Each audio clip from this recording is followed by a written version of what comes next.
You're listening to the Plane Talking UK podcast, the UK-based podcast written by a passenger for anyone.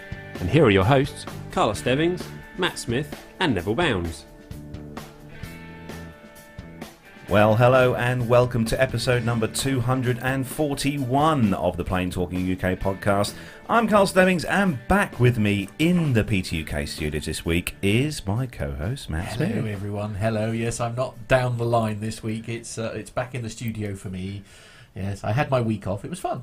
I enjoyed it. Yeah, it seems like you enjoyed yourself. Yeah, although you did return slightly early because we had a downturn in the weather. Yeah, I think it's safe to say that. So actually, ironically, we were back Saturday. We came back Saturday because we had a lovely time, and we really had a lovely time. I was just desperate for it not to be ruined by the fact that the caravan. We had an awning on the side of it, and essentially the awning was moving the caravan like a big sail.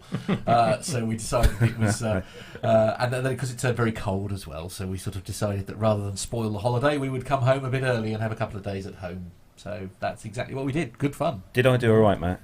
With the button pushing and stuff like that. So I was a bit worried last week. I was very sad. Can you just tilt your camera down a little bit for me? Look, okay. You're a bit... sorry, you can tell I'm back, can't you? Yes, yeah, you did very well. I was very impressed. Was there much editing? I didn't do any. I didn't do any. I literally just chopped the beginning and end off, and that was it. Oh, fantastic! I'm glad of that. Indeed. So, for those of you joining us in the world of YouTube, welcome to you this morning. We have actually got two guests with us on the show this morning, and our first guest, for those of you who follow us on Twitter and Facebook, will probably have seen this young pilot on the show before, and will know that he had a slight little accident a little while back to do not with an aircraft, but with a motorbike. And I'm not going to say, "Oh, I told you so, Stuart," but I did say I don't ride motorbikes. So, welcome on to the show. He's back again, our awesome pilot and the flight instructor as well. It's Stuart O'Neill.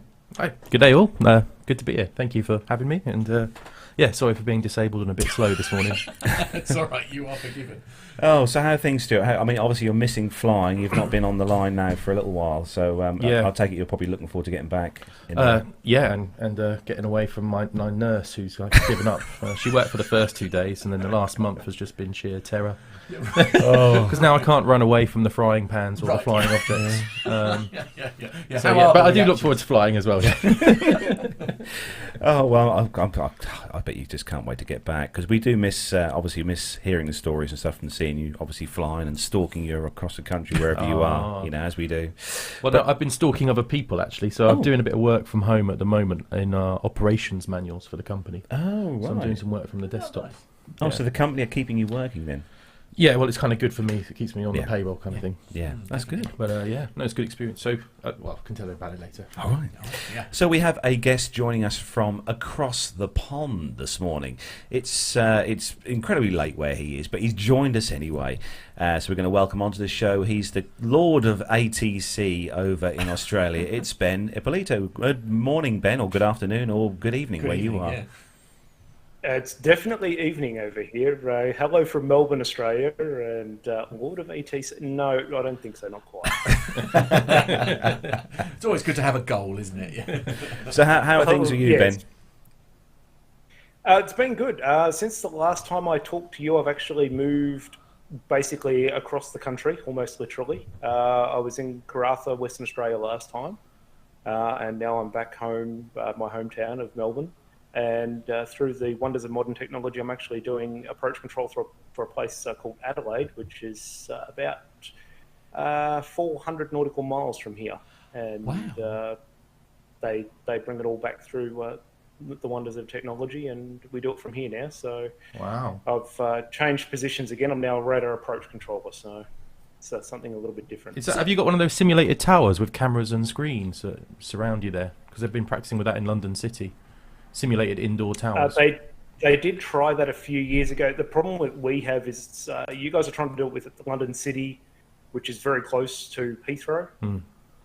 We're trying to do it for the trial that we ran was at our place called Alice Springs, which is basically right in the middle of the country, and they did it from Adelaide, which is about 2,500 kilometres away. So we're trying to do it over great distances, and the bandwidth is that's our main technical issue. Yeah, I can imagine. Goodness me. So, I mean, what kind of Sorry, I suppose we should really be having Start this the show, conversation later on. But, I mean, what kind of challenges is that bringing you? I mean, how does it feel from your point of view to be sat there with... essentially, I suppose, I mean, you're aware of what's going on around you, but it must be weird knowing that it's not in front of you, if you see what I mean. Well, we don't do the remote tower thing yet. That's still in a trial phase. We're not doing an active trial at the moment. They're still reconsidering it for a few things, probably more East Coast to start with, if we do something like that. But at the moment, it's with our technology limits are sort of basically we can do approach control and en route control from the other side of the country, but we can't do anything that needs a visual component to it because it's just too much bandwidth to bring. If you're not local, should we talk about that? But a radar signal's not that much. We'll talk about that later. Well, I had a question about the terrain. Yeah, we'll come back to that. We'll come back to that subject a little bit later on. Then let's get the boring old news out of the way. As keen viewers will have noticed that a certain person is missing from today's show. He's away at the moment. Neve is kind of doing a bit of PTUK work and a kind of bit of holidaying this week. Did. But I did interrupt him very briefly, actually, while we were away, and he sent this in. So. Oh, hello. Yes, well, here we are in Gibraltar, and sorry they can't be on the show today, but Sue and I came out here on Thursday of this week. The first part of the week was absolutely diabolical in terms of weather, but luckily, we didn't, as I say, we didn't get here till Thursday when it was perfect. So it was 19 or 20 degrees, and I'm recording this on Saturday when it's due to be 21 degrees, which is brilliant. So that's really nice. I thought I'd just give you a sort of a quick run through of some of the things we've been up to here. I've got my trusty Mac with me here, so I'll just run you through how we got here and all the rest of it. We started off by flying into Gib. Now, as you may know, Gibraltar's quite an unusual airport in that it's got a runway which is designated east-west 2709, but it also goes straight across the middle of a road, which is Winston Churchill Avenue. Yeah. So they have to stop all the traffic in order to do that. They've got that off to a fine art, I have to say. So it should be quite interesting to see it. But so we just as we were flying into Gibraltar, we're just flying across the sea initially, and then we do a right turn, and just before we configure the aircraft and all the rest of it, and then here we are, just coming over the threshold of 27. Now it's only 6,000 feet of runway, so you really can't pussyfoot around, as Captain Al would say. So the chap's got it stopped very quickly. BA, obviously, just going across the road there, as you might have seen, this is BA 490 from Heathrow, and and a perfect day for it. But that's not always the case in Gibraltar, and in fact, actually, a flight on the 30th of October got diverted to Malaga, and then they coach people back to Gibraltar, which is about a 2-hour trip, which is not so nice. But as you can see there, absolutely perfect. And this is the cemetery, which is right next to the runway itself. I'm hoping there's no connection between the two. But this is a view from the runway side of our hotel, which is at the Holiday Inn Express. And this is Gibraltar's main street itself. This is the main high street that goes right through the centre of the town, and it's full of people, normally because there is a cruise ship that's just come into dock, and lots of people come here for their duty-free and a walk around the town. But as you can see, the weather was very nice indeed, but quite busy, and this does happen from time to time in the town. But nonetheless, there's plenty to see and do, and yeah, very worthwhile trip, I must say. I think that the other thing is about Gibraltar that it's a very sort of special place. It's obviously very British for many reasons, and this is Casemate Square, and this is where they have large events from time to time, but generally speaking it's used by the public for coffee, fish and chips, sit down in the sunshine and that kind of thing. And Sue and I have been here previously when it's been extremely wet. It's been like a river that's been flowing down through Casemate Square, but actually, as you can see, it's been very nice indeed. And yeah, so been really enjoying it over the last couple of days, just getting to familiarise ourselves with the place again. This is Ocean Village. It's a sea area off the other side of the area of Gibraltar, and it's Marina Bay as well, and there's some extremely expensive boats and ships there. That's the hotel and casino, which is the Sunbourne That is a permanently moored ship which is there for all to enjoy. We couldn't afford to stay there this time because it's about 5 times the price of the Holiday Inn Express, but nonetheless it looked quite nice. As you can see, there's a lot of hardware here in terms of boats and ships, and this port is used extensively by all sorts of people, especially when the weather's as good as it is as well this week. It's not going to be so nice on Monday though, which is a bit of a shame. It's going to deteriorate on Monday morning, so lots of wind and nasty weather, which does happen from time to time in Gibraltar because of where it is based, right at the southern tip of Spain. Yes, as you can see, all very nice. Got a very special day coming up on Monday morning because I'm doing an interview with the head of ATC, the general manager of ATC actually, at Gibraltar Tower. So that's taken us a little while to tee up because it's all owned by the MOD, but NATS are the operating air traffic control system there for the civil flights. But anyway, so we'll be showing that interview at a later date. Meanwhile, I hope you enjoy the rest of the show.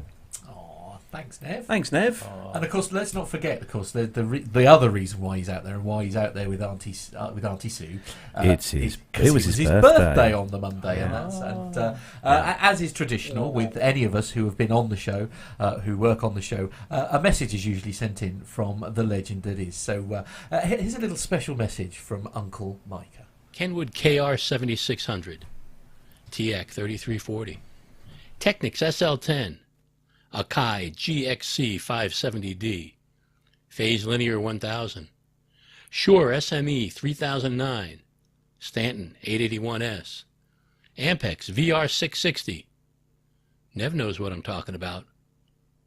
No, these aren't military aircraft designations, not GA nor commercial aircraft either. They're some of the amazing, spectacular analog devices that gave us music in the late 1970s. A transistor stereo receiver, made even before IC chips were introduced. A 10-inch 4-channel reel-to-reel tape deck. A linear tracking turntable. A 3-head cassette deck. An autocorrelator dynamic range expander. A tone arm. A record cartridge. A videotape recorder. Nev recognizes most of them. This is what we had before all the digital technology we have today with sound cards, LED monitors, and hard drives. What we have now is easier, less expensive for sure, and it gives us far more control than we once had. You no longer cut your fingers with razor blades when you make edits. There's no more blood in your work, although tears may still occur.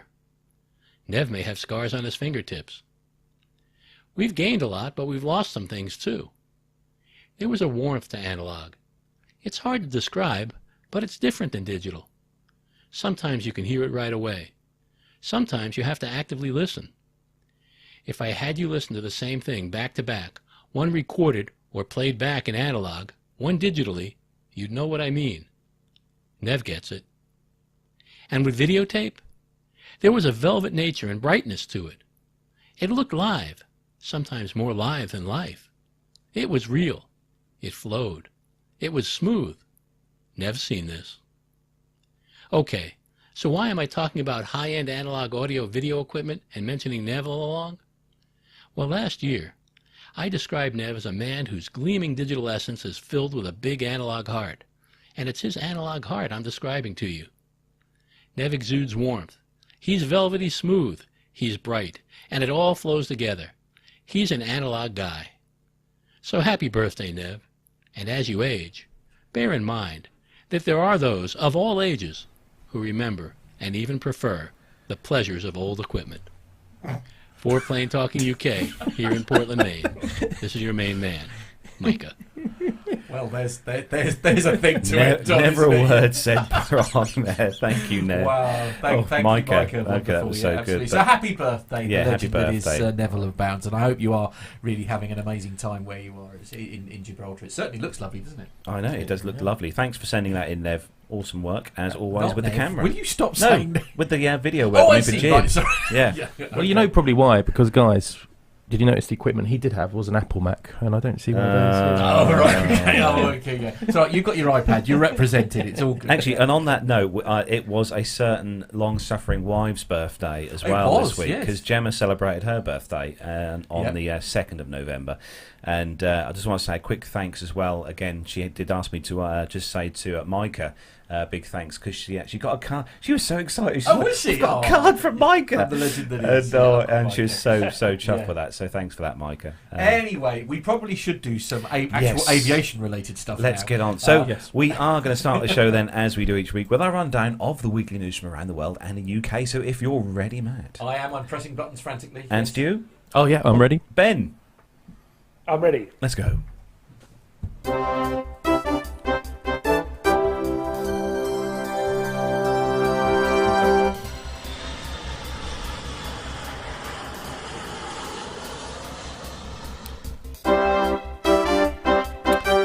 So, kicking off this week's first news story, it's on the bbc.co.uk website, and this story was actually sent in to us by Mariana. So thanks for that, Mariana.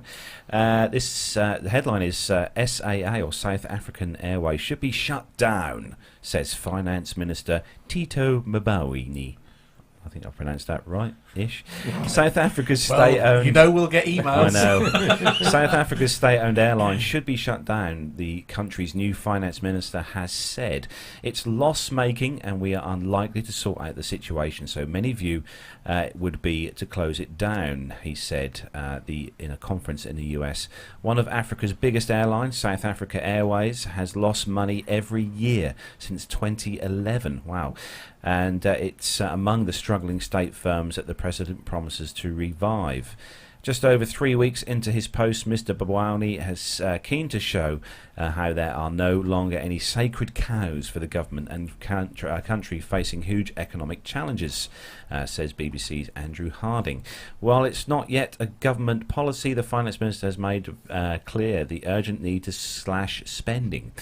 And the CEO of South African Airways, Vuani Jana, is reported by Reuters to news agency saying that he is mapping out a strict austerity plan to turn the national carrier around, including making redundancies. South African Airways has quietly scaled back on the number of flights and routes it operates, according to the aviation website Simple Flying. It says European carriers like BA and Lufthansa have since seized it as an opportunity to expand their South African presence. It's a shame when you see an airline, especially an airline, a state-owned airline, like this, having troubles, because we all imagine that airlines that are owned or run or kind of thing by the country they're based in are kind of there forever, like BA and in the UK, and like the airlines that are based in like Malta, Air Malta, let's say for instance, but it just proves that anyone can have a bit of a spot on bottom. I mean, presumably they aren't actually government owned these days, are they? I mean, BA, for example, obviously isn't owned by. I think they get government support. Oh, do they? South Africa. But the trouble, I think, one of the biggest problems is, Matt, is that airlines. There are quite a few airlines that fly from the UK, such as BA. And I think Virgin as well, who fly out to South Africa and that quite a lot. So they do take quite a lot of the trade essentially from do South they Africa. Do they fly much here into say London? Yeah, they fly. I think they fly into Heathrow and Gatwick. I think they do. Yeah, South African. Yeah. So it's they're a big operator. It's a bit sad. I did my PPL originally. You did, didn't you? So I've met quite a few SAA pilots. It's not really the golden days it used to be, and with the government changes over in Africa and empowerment. Reducing the racism, obviously, which is great, but the empowerment of the company has actually caused a lot of issues within. So I know lots of people were leaving not that long ago. Really? Wow. An airline you've heard much about, Ben? No, well, South African only actually flies to one city in Australia, which is Perth. So they go there from Johannesburg. Qantas does the other half of that loop. They do that from Sydney through to Joburg. So, but South Africa, it sounds like they're just the same sort of problem that it's a lot of state-owned airlines are having now, which, well, I'm half Italian, so Alitalia for anyone knows how to lose a lot of money. Air India, there's a lot of legacy state-owned airlines that have been sort of held up for so long with the state cash that they probably need to really. I mean, a lot of countries don't have the Chapter 11 benefit that the Americans do, so that changes it a little bit. But the state-owned airlines have just probably run a lot with the unions and things like that, making demands of getting paid ridiculous amounts of money that you can't afford anymore. Yeah, I mean, it's definitely a changing industry, isn't it? I mean, the changes probably in the last sort of 10 years have been very dramatic, haven't they? I mean, it has changed so much, the landscape. The problem is now you've got a lot of choice now. You know, even though we have had a lot of airlines that have failed in the last few years, there is still a lot of choice for people now when they want to fly to these destinations. They haven't just got the choice of one or two airlines. They've got 4, 5, 6, 7 airlines they can choose from. So. And people are always looking at budgets and prices and things like that. So the low-cost airlines, you know, some people literally don't mind the lack of frills, do they? And on that subject, actually, we'll move on to the next story. This is on the Independent, and it's Ryanair changing their baggage rules again, as Ryanair confirms, however, that there is going to be a grace period for new hand luggage rules to last an entire month, which I dare say won't be long enough, but Ryanair has confirmed it's offering a grace period for an entire month on its new hand luggage policy. On the 1st of November, the airline officially changed its rules,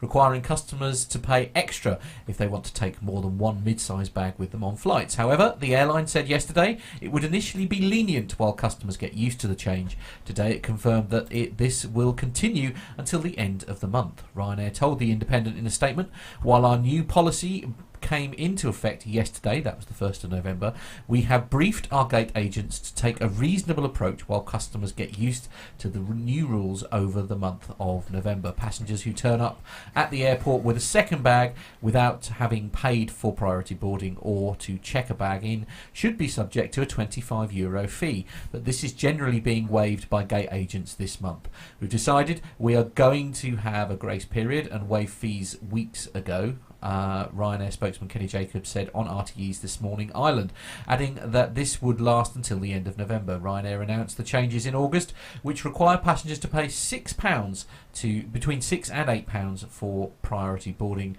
if they want to take a bag of up to 10 kilograms and measuring no more than 25 by 40 by 20 centimetres into the cabin, or £8 to £10 to check in a 10 kilogram case in the hold. Priority boarding is capped at 95 people per flight, around about half of the passengers. The airline said the new rules will affect only 40% of customers, as 30% already buy priority boarding and 30% take just one small bag on board. The move is allegedly to improve timekeeping. Punctuality has been a challenge this year, said Kenny Jacobs, the airline's chief marketing officer said. We've flagged for a while that while we love offering two cabin bags, it was creating a problem at the boarding gates.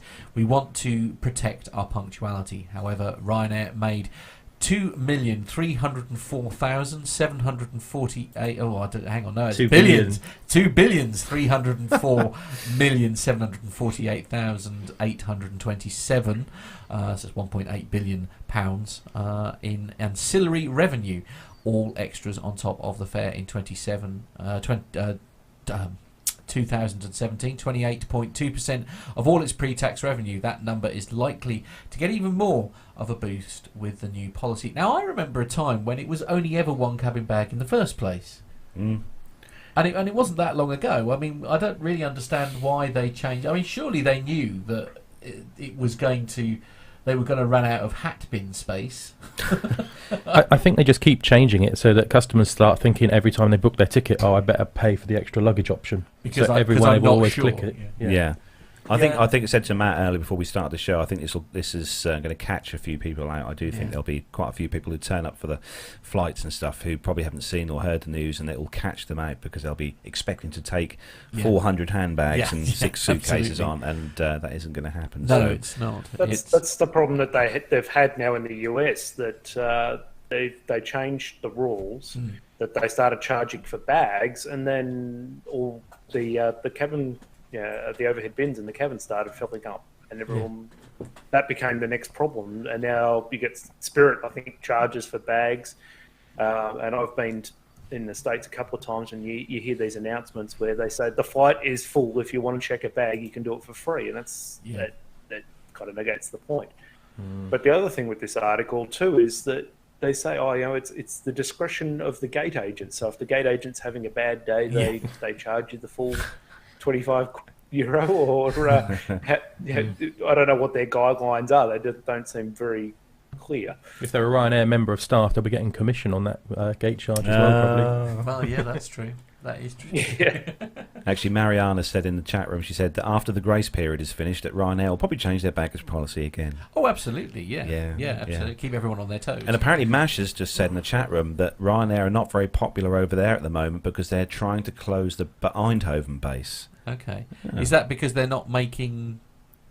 Oh, that might be contractual issues with German staff, is it? Possibly. Possibly, yeah. It might be more to do with gate agents and things. One positive thing. It's Oh, very difficult to okay. say anything positive about Ryanair. Okay. Oh, brace yourselves, everyone. Get the Everyone diary sounds out. No, I was just thinking comfortable. about it just now. One positive thing, it makes people aware of actually why flying is so expensive because of the weight of the bags. A lot of people don't think about that. So, why take 10 pairs of shoes for one weekend? Yeah. You've probably all had this dilemma. Well, not we haven't had this dilemma, but No, but exactly, it makes people seen think. the suitcase at home for Gemma. Oh, have you? Right, okay. But it makes people think: do I really need to carry all that stuff on a short flight? Maybe it's one positive. Yeah, well, no, actually, all jokes aside, it's one of the reasons why Mum has a Kindle, because Mum is a very fast reader, and so Mum will quite easily, in a week's holiday, read 8 books. And if you imagine, if you had to take 8 books with you on holiday, that is your hand luggage full. So, it's. But as I say, it always used to be, as you say, you can't help but feel a little suspicious that maybe this is just to catch people out. But all we can say, the only piece of advice I think we could say with this and any other airline is always make sure that you check regularly, do your homework, and make sure that there aren't any. I mean, the people who are listening to this show, they're doing that anyway, aren't they? Obviously, because that is the nature of our marvellous listener. But. So moving on to the next story, and Stuart, this one is a bit of a sleepy story for you. It's Sunday morning. I like this one. Yeah, airline worker falls asleep in plane cargo hold in Kansas City, wakes up in Chicago. Oh wow! An airline worker fell asleep in the cargo hold of an American Airlines flight at the Kansas City International Airport and woke up in Chicago. Americans said the male worker, who was not identified, is an employee of Piedmont Airlines who inadvertently fell asleep in the forward cargo hold of a Boeing 737-800 aircraft. The flight then took off with the worker still in the cargo hold, luckily for him, which was heated and pressurised, according to a statement from American Airlines. After little more than an hour, the flight landed at Chicago O'Hare International Airport, where the employee was found. He was not injured during the flight. Our top priority is ensuring the well-being of the Piedmont employee.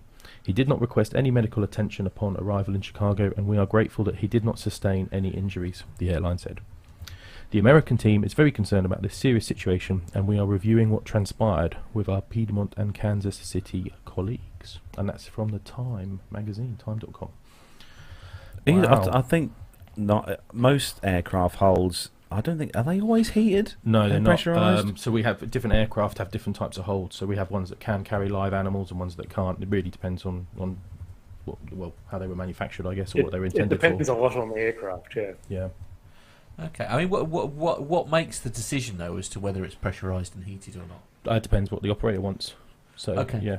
Right. Depends if they're planning on using it. I don't know why, but some of our fleet, in my company, some of our fleet can carry live animals and some of them can't. Right, okay. So it's more for, like, if you are carrying that sort of cargo rather than just sort of, stuff that's likely to be in the hold. I mean, presumably, for financial reasons alone, I suppose, if all you're ever doing, let's say Ryanair or EasyJet, and they're not carrying those kind of things, presumably they wouldn't bother with the expense of heating and pressurising. Exactly. Save fuel on the fuel burn on the pressurisation. That's why when your bag gets to the other end with Ryanair, it normally comes out frozen. Cold and frosty. Absolutely, yeah.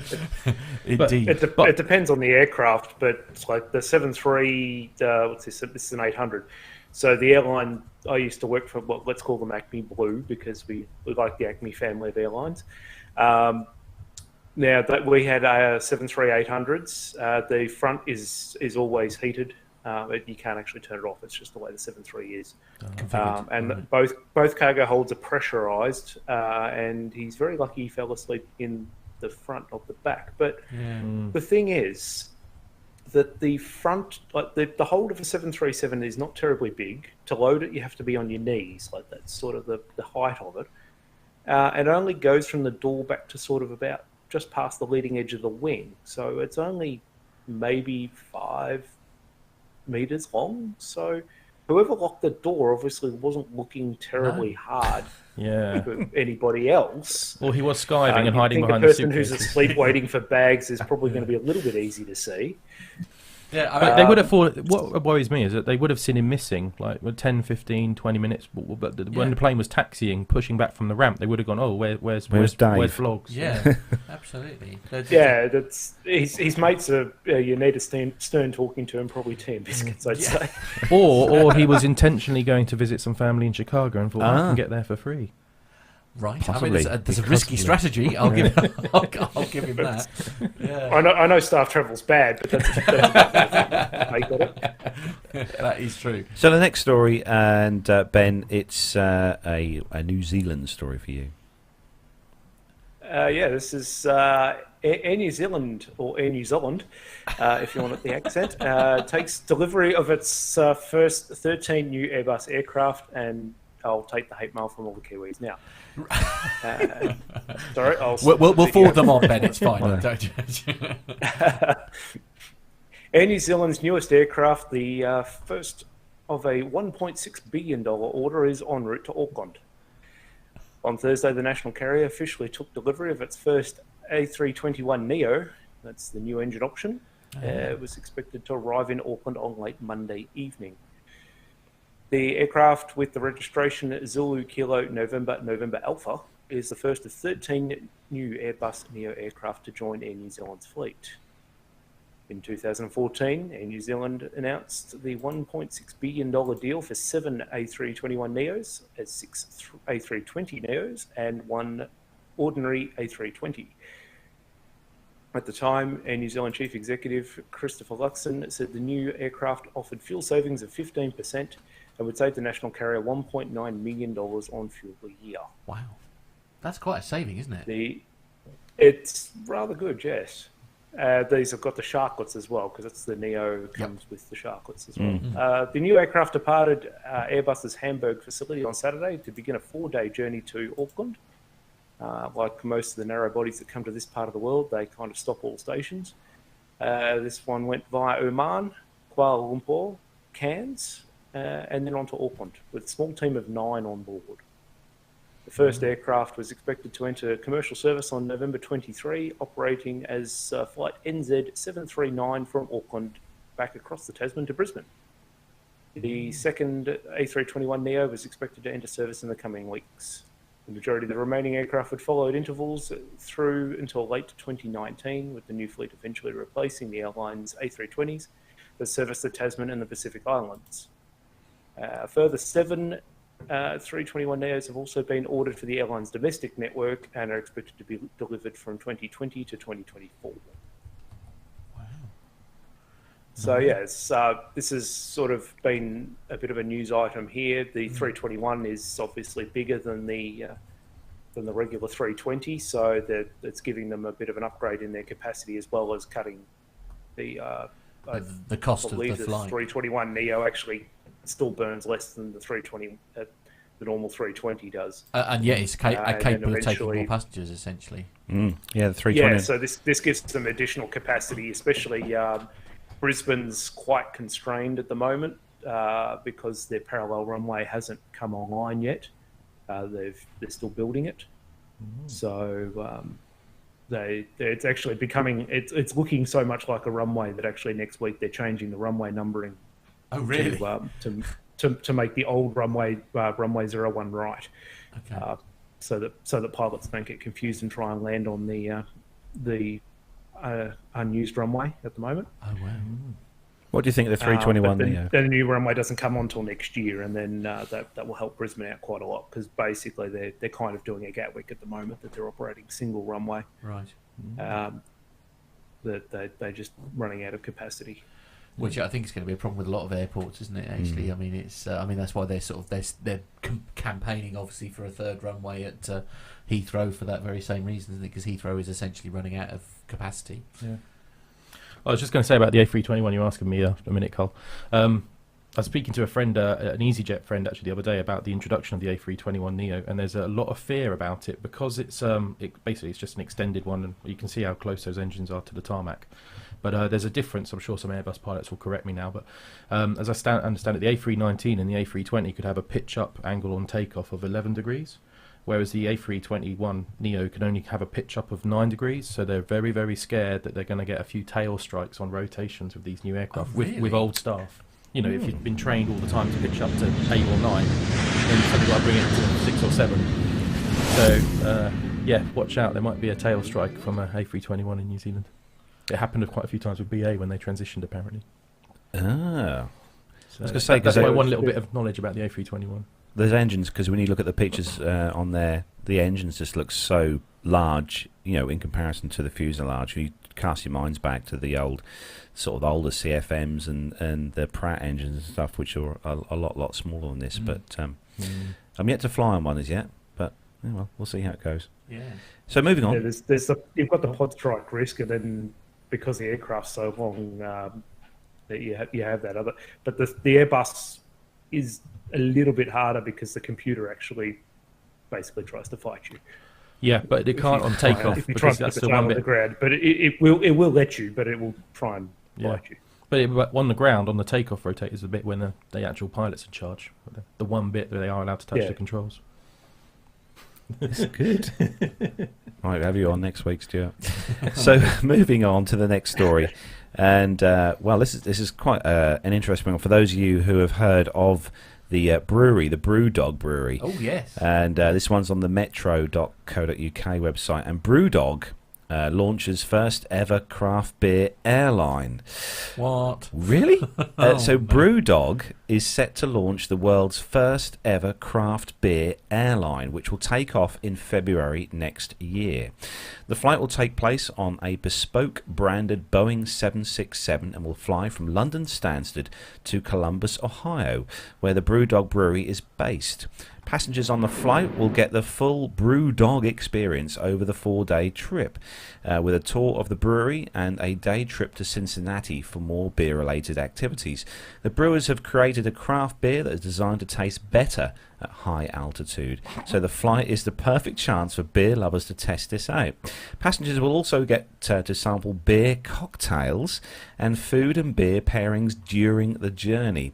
The airline's the latest venture from BrewDog, after the brand already announced that they will open a hotel next year, complete with beer taps in each room and a beer fridge in the shower.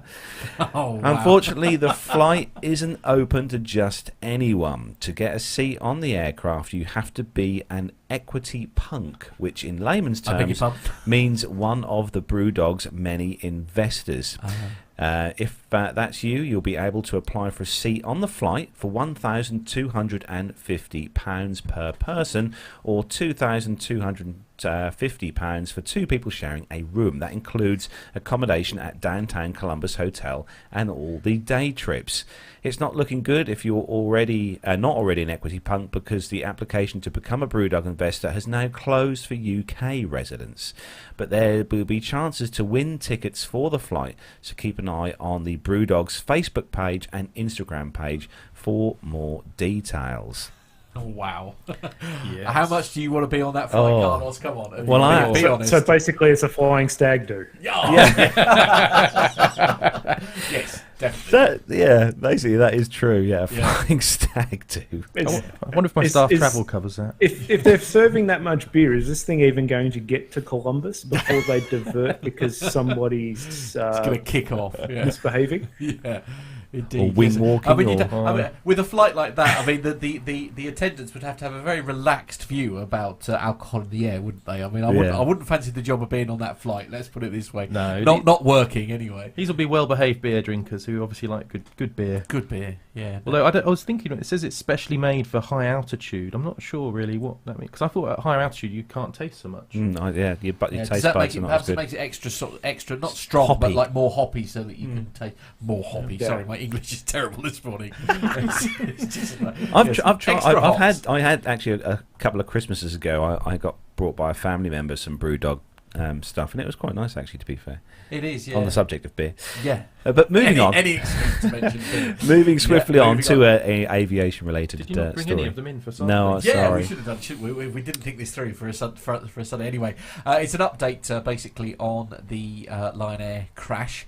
This is on the sbs.com.au website, and the headline is Ryanair crash, Indonesia finds faults with more Boeing planes. So slightly worrying really. Indonesia has identified faults in 2 other Boeing 737 MAX 8 jet planes. Indonesia's transport ministry said Friday it found minor faults in 2 other Boeing 737 MAX 8 jets, including a cockpit indicator display problem, which an analyst said may be similar to the one reported in the Ryanair crash. The ministry is inspecting 10 of the newly released jets owned by Lion and flagship carrier, Garuda, is it? Garuda. And authorities analysed data from a recovered black box that may explain why flight JT610 plummeted into the Java Sea, killing 189 people on Monday. Few details were released, but the ministry said it looked over half a dozen jets so far and discovered that one had a problem linked to its cockpit display, while another had a glitch in a jet stabilisation system. Both Ryanair-owned planes required new components, it said. Aviation analyst Doobie said the cockpit display issue could include a speed and altitude glitch reported in the doomed jet. With airplanes, even if there is a single tiny fault, it should not fly, he added. Stephen Wright, an aviation expert at the University of Leeds, told AFP that the faults identified by the Transport Ministry were very minor. He added that any problems with the new jet's pilot static system, which determines speed and altitude amongst other measurements, will be key into the probe. The inspection comes as questions swirl around about why a plane that had gone into service just months ago crashed into the sea minutes after takeoff. The single aisle jet en route from Jakarta is one of the world's newest and most advanced commercial passenger planes. Budget carrier Ryanair's admission that the doomed jet had a technical issue on a previous flight, as well as its abrupt fatal dive, have raised questions about whether it had mechanical faults specific to the new model. Indonesia's National Transportation Safety Committee said it was interviewing people who flew on the plane the day before with the fatal crash. Some have reported a frightening erratic trip, an assertion that appears to be backed up by flight tracking data. Now actually I think Neve posted a picture, didn't he, saw of the flight line. I think it was in Flight Radar 24, wasn't it? And where it shows you the glide path and how it was doing. And it was, you got one that was like okay, and then the one with the incident was, I mean, it was nowhere near the now that could just be the pilot, perhaps. I don't know enough about it, but something's obviously clearly not right. To be fair, it's getting into the wet season up there. And these people who are reporting a frightening erratic trip, well, there's some of the things that have come out. Somebody's shown a photo of a tech log, which is allegedly from this aircraft, and some of the faults that it had. Yeah.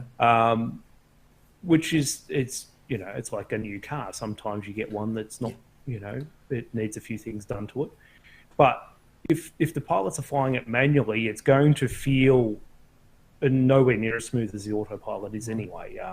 Like pilots just can't be that smooth. But I mean, as the computer, and when you've got the weather that's up there this time of year, there's didn't they say it was in Cabo K conditions though? They're going around. Wasn't it in Cabo K? That was the accident. That was the accident flight, but if this is the flight the day before, and if it was in the afternoon, there's going to be build-ups and that sort of thing out there, and you're going to be bouncing along anyway, because you're not on autopilot. It's just not going to be as smooth. And I don't know who this aviation analyst is, but a single tiny fault, it shouldn't fly. Well, the thing is, it can be a combination you of just these grounded things, at 85% of the world's aircraft. Have no fault could fly. Like, you know, the reading light in 10A is out, so we better not go. Right. It depends on the size of the fault. I mean, obviously there was something seriously wrong with this aircraft, and whether it, you know, we'll work out what happened eventually because they have the recorders. But the bit and they will do the Well, we investigation. hope so. We're just looking on the news. Yeah, I've here got that some. they're I've saying got the some flight recorder- updates on the Aviation Herald website, Simon's awesome website, which we all know and love. And a couple of the updates, one of which is unfortunately one of the divers that was recovering parts from the aircraft unfortunately passed away due to possible decompression on the 3rd of November. Also, the box they recovered from the crash was the data, the CSMU, the Crash Survivable Memory Unit, the flight data recorder, which is the one that they recovered this week. So they're still trying to search for the voice cockpit recorder, which unfortunately the ping they've located, kind of roughly located where the ping could possibly be, but they're worried that it could be covered in debris or mud from the bottom, which may be kind of hampering the signal from the pinging locator. So hopefully they'll be able to recover the CVR. Yeah, I mean, the only thing that worries me a bit is in this story, and as I say, I'm the first one who I'm the only one here who really knows nothing about what's going on. But it worries me that a fault was reported.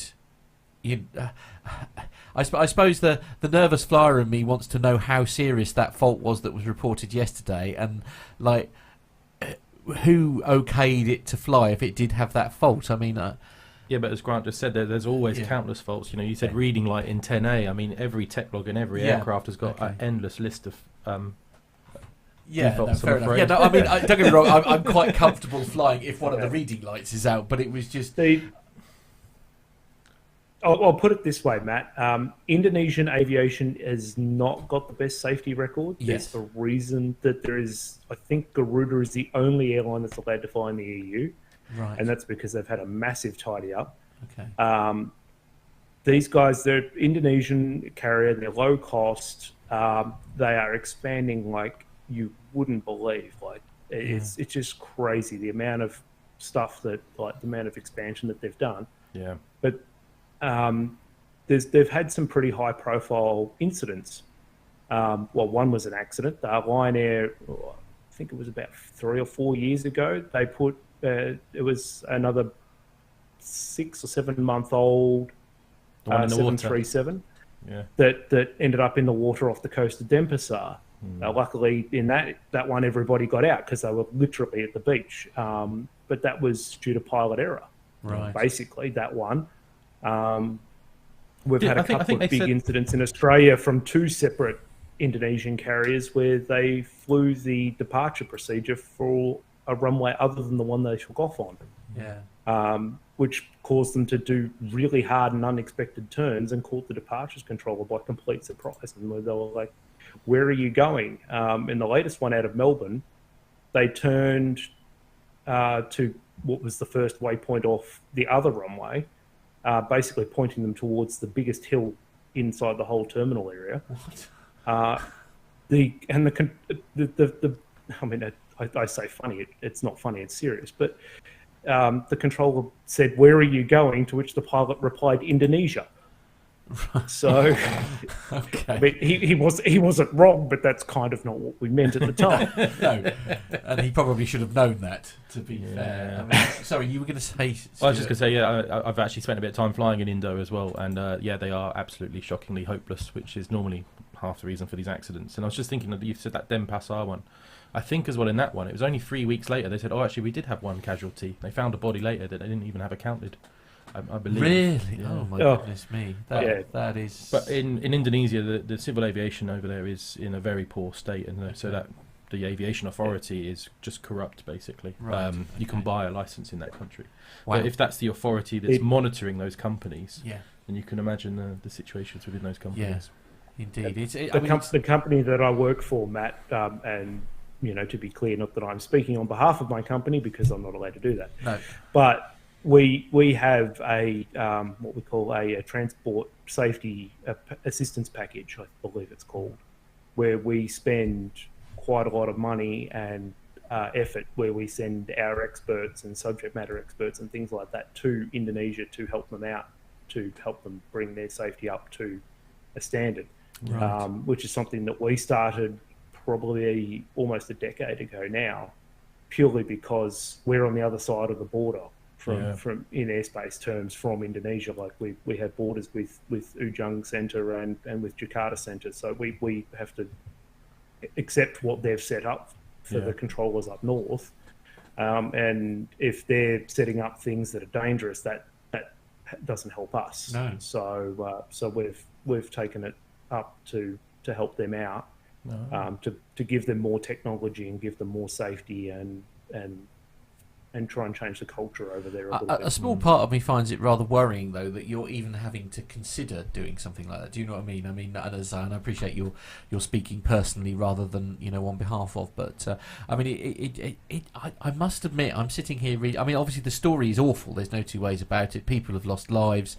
And all that kind of thing. It's just, I mean, part of me's wondering, if I was Boeing, I don't know if I want to let them have one of my flagship aircraft with a company that's got such an awful safety record. You think, I mean, because as you say, like with any new car, you always get teething problems, don't you? I mean, bugs that have to be ironed out and things like that. I just can't help but feel like I would be more inclined to give it to a company with a better reputation while we work out the kinks. Am I speaking in a? Perhaps I'm. You're right. Speaking but out the money Boeing, speaks. Boeing has representatives on this investigation, and they will be very motivated, shall we say, to prove that it wasn't their aeroplane as much as they can, if that was the case. But it's not limited to Indonesia. It's limited to it's basically a thing of being a third world country. Right. Okay. That, if you talk to the likes of Captain Nick, like people that go and fly in Africa, there's a lot of stuff in Africa where there's air traffic control, but there's not. There's a lot of Africa where the likes of Captain Nick and that are flying through, and they're talking to each other. The pilots are talking to each other on the radio just to make sure the controllers haven't done anything wrong, which is just purely the state of the technology of a third world country, and they're not getting paid anywhere near as well as they should be in first world countries and things like that. There's a lot of government issues in those countries, where like Stuart said, corruption and things like that. So there's a lot of things like that. And I mean, and presumably I work with a few South Africans, and the stories that they tell you of their neighbours to the north that they used to deal with, and it just doesn't make you feel very good. It makes you very nervous. I mean, because Stuart, you've got first-hand experience, obviously, in sort of flying in that airspace. I saw the corruption. I was over there for a job interview with Susie Air, and I was there, so I stayed there for a week and did a bit of flying over there in the caravan. Landed on a beach, which was good fun. Nice. But I also saw some shocking behaviour, and really? I saw some corruption. Like physically, money being passed over to the CAA front there, and there was 10 pilots in the back who all got out, and as they got out, they were each given their licenses and signed off. It was just a revalidation, but it was just ridiculous that no one even touched the controls. They all got off, and these aviation authority guys just paid them. I must admit, it doesn't make me, as a nervous flyer, sit here feel particularly comfortable. But that company was a good company, and they run with Western intentions, but they were dealing with the Indonesian authorities. Right, I see. But the training and everything was very good. It's normally, as you said, it's the Indonesians and the air traffic control in Indonesia that causes a lot of accidents as well. Wow. And on a lighter note, so we all move on and be more moving on Yeah, to the next story, Stuart. This is a bit of bad news for those of you who like a few beers before you fly. But it hasn't happened yet, has it? Okay, no, not yet. This is in the New York Times. Last call at the airport. Britain considers end to 24-hour bar service. Oh, this is disaster for me. It's the only time I ever have a beer at 6 o'clock in the morning is in the airport. Luton, England. It was 5:50 on a Friday morning, and most of the people at Starbucks in the middle of a shopping concourse at Luton Airport, north of London, looked slightly miserable, as if they preferred to be somewhere else. A man in a green hoodie sat with his chin propped on his hand, staring at a departure board. A young couple next to him looked at their phones, ignoring each other. Nothing new there. Yeah. There was little conversation and no laughter. A few feet away, though, at the Smithfield pub, established 2017, which was designed to look like a wood cabin, the mood was more festive. A couple were drinking strawberry-flavoured cider to celebrate the start of a romantic trip to Paris. A woman was ordering gin and tonics and pints of Guinness for her friends, while swaying to music at the bar. Two men heading to Alicante, Spain, for a cricketing tour were laughing while drinking lager. We're wearing yellow chinos. We need this to feel better, said Joylon Bryce, one of the men. For many, early drinking is a tradition at Britain's airports, but it could soon become a thing of the past. On Thursday, the British government announced that it would review airport licensing rules in England and Wales after complaints from budget airlines like Ryanair, EasyJet and Jet2.com about drunk and disorderly passengers. At London Stansted Airport this summer, for example, a groom dressed as the Disney character Tinkerbell was accused... The groom, sorry, not the bride, as Tinkerbell, was accused of threatening other passengers on a Ryanair flight to Krakow, Poland, delaying the plane. He had to be escorted off. Such antics are a menace, causing stress, spurring physical altercations, and I've just lost my page because I don't know how to use your computer. Oh, the mouse. Yeah, that was the mouse there. Yeah.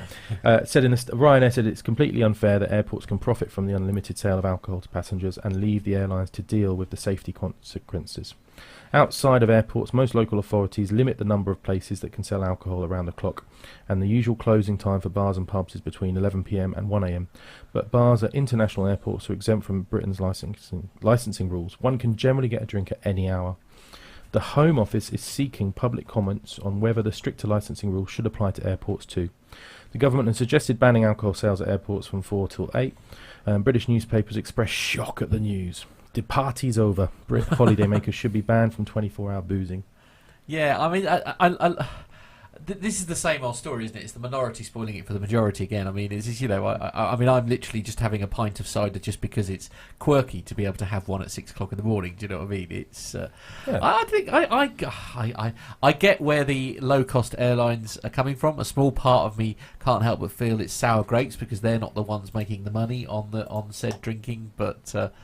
I get where they're coming from, obviously, because it has rapidly become a problem, hasn't it? I mean, and it's all of them, isn't it? It's Jet2, it's Ryanair, it's EasyJet. They're all experiencing problems with that. The problem too, Matt, is the low cost carrier is where you go if you're having the big weekend, the blokes weekend or the stag do, or or the hens do. Look, the girls are just as bad as the guys when it comes to this sort of thing. And the problem that you have is that these aren't going to be the people that are going to go, like in this part of the world, they're not going to go Qantas business class or anything like that. They're going to be on Jetstar or Tiger or what have you. And I mean, when I was the ground crew, it actually used to be the best part of my day where you got the thumbs up from the cabin crew to close the door, and you were kind of like, well, good luck with that. Yeah, bye now. But they... the poor folks are stuck with them for the next 3 hours as they go across the Tasman. And unfortunately, unlike a bar, which, I've done that too when I was, out of high school and worked behind a bar like a lot of people do. But when you're in a bar, you can get the security guard and you can go, he's out. And kick them out. Whereas if you're at 37,000 feet, you don't have that option. You have to deal with what you have. And it tends to cause, pilots are making the rational decisions where they're like, well, we can't deal with this up here. We need to divert. I've had one on a night shift where Adelaide's closed at night. It's got a curfew, but we had an aircraft that actually declared an emergency. So we're coming into Adelaide to get rid of this passenger. It came out in the press the next day that, well, I don't know whether it was alcohol, whether it was drugs. Like, she was saying a lot of things that you can't say on an aeroplane these days. Yeah. But she was going to blow the aeroplane up and all sorts of things. But and that would have cost them an absolute fortune to divert this aircraft into an airport, land. They were on the ground for an hour or so, and then they still had to go to Perth. And then come back. Delays. Those transcon flights at night are generally return flights. Yeah, it is. Is it 24-hour drinking in Australia then, at the airports, or is it curfewed as well? possibly is. I've not worked at the airports of those kind of, like, if I'm working at the airports those kind of hours, I'm normally out working I was working on the freighters when I was on the ground crew, and now in our building we're not even on the same side of the airport. We're actually on the opposite side of the airport and terminal. Of course, not that we're allowed to drink when we're working anyway, No. as you would imagine. No. So I was just going to say, when I've spoken to other pilots about this, I don't know, from a ramp point of view then, Ben, when I've spoken to other pilots, we've always thought, well, the thing is, it's a race to the bottom as usual. They've cut corners and cut costs on the ground, so there isn't as many ramp agents or people at the check-in desk who can then monitor them, see if they're drunk. At the bar, same thing. There should be people saying, no, you've had too many, not serving you. And there should be more people at the check-in desk going, are you sure you're fine to travel? Instead of leaving it to when they get on board and then we have to kick them off. I mean, I've been on flights we've kicked people off before we get going. Because we if our cabin crew don't like them, we'll just follow what our cabin crew say. Well, because the cabin crew are the ones who essentially, because once you're in the air, I mean, obviously they're the ones who've got to deal with it. I mean, you obviously have more important things to worry about, essentially. But then, obviously, obviously I've done my fair share of working behind the bar, and I must be, I don't know, I don't know if it's going to be particularly easy. People are very good at fooling you as to how drunk they are. Do you know what I mean? So, because obviously the policy here in the UK, even in an ordinary bar, is if you look like you're really drunk, you are not allowed to serve them. But I guess it's finding the line of what's considered too drunk to make that decision to then deny them further service. Do you know what I mean? And I don't know, and I mean this in the nicest possible way, but I don't suppose the staff at Wetherspoons in Luton or wherever are paid very much money. Probably just above minimum wage, if at all, in the airports, because I know the rules are a bit if they're funny. selling, this is what I'm saying, it's their responsibility. They're the ones on the ground who are profiting from it, so they're the ones who should be more responsible. They should have better training for the staff. They should monitor it, like if someone's been there for more than 2 drinks, hang on, do we serve them the third one? Because they're getting on an aeroplane. So, well, maybe that's the answer then, is to actually...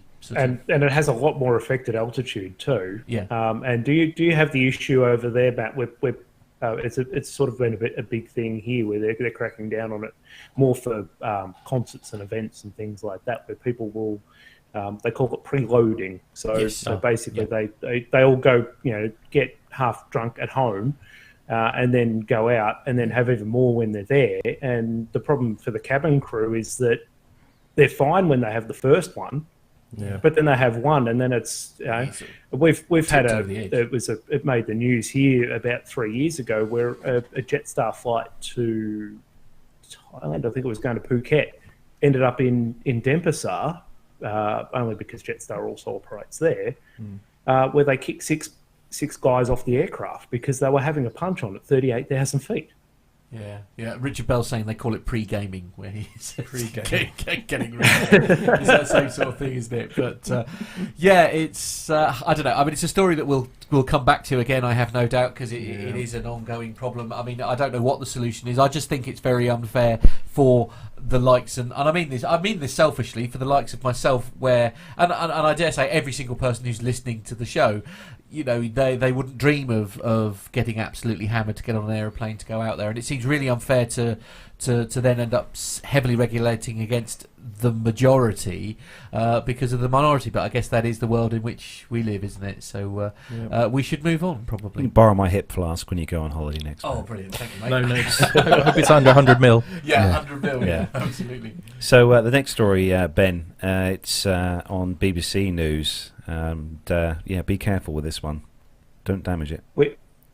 We're still talking about Luton Airport, actually. And as much as I used to call myself a bag chucker, I didn't actually mean it literally. So two baggage handlers at Luton Airport are under investigation after a passenger filmed them throwing baggage coming from a plane's hold. No surprise, you're on camera everywhere these days. I don't know what they were thinking.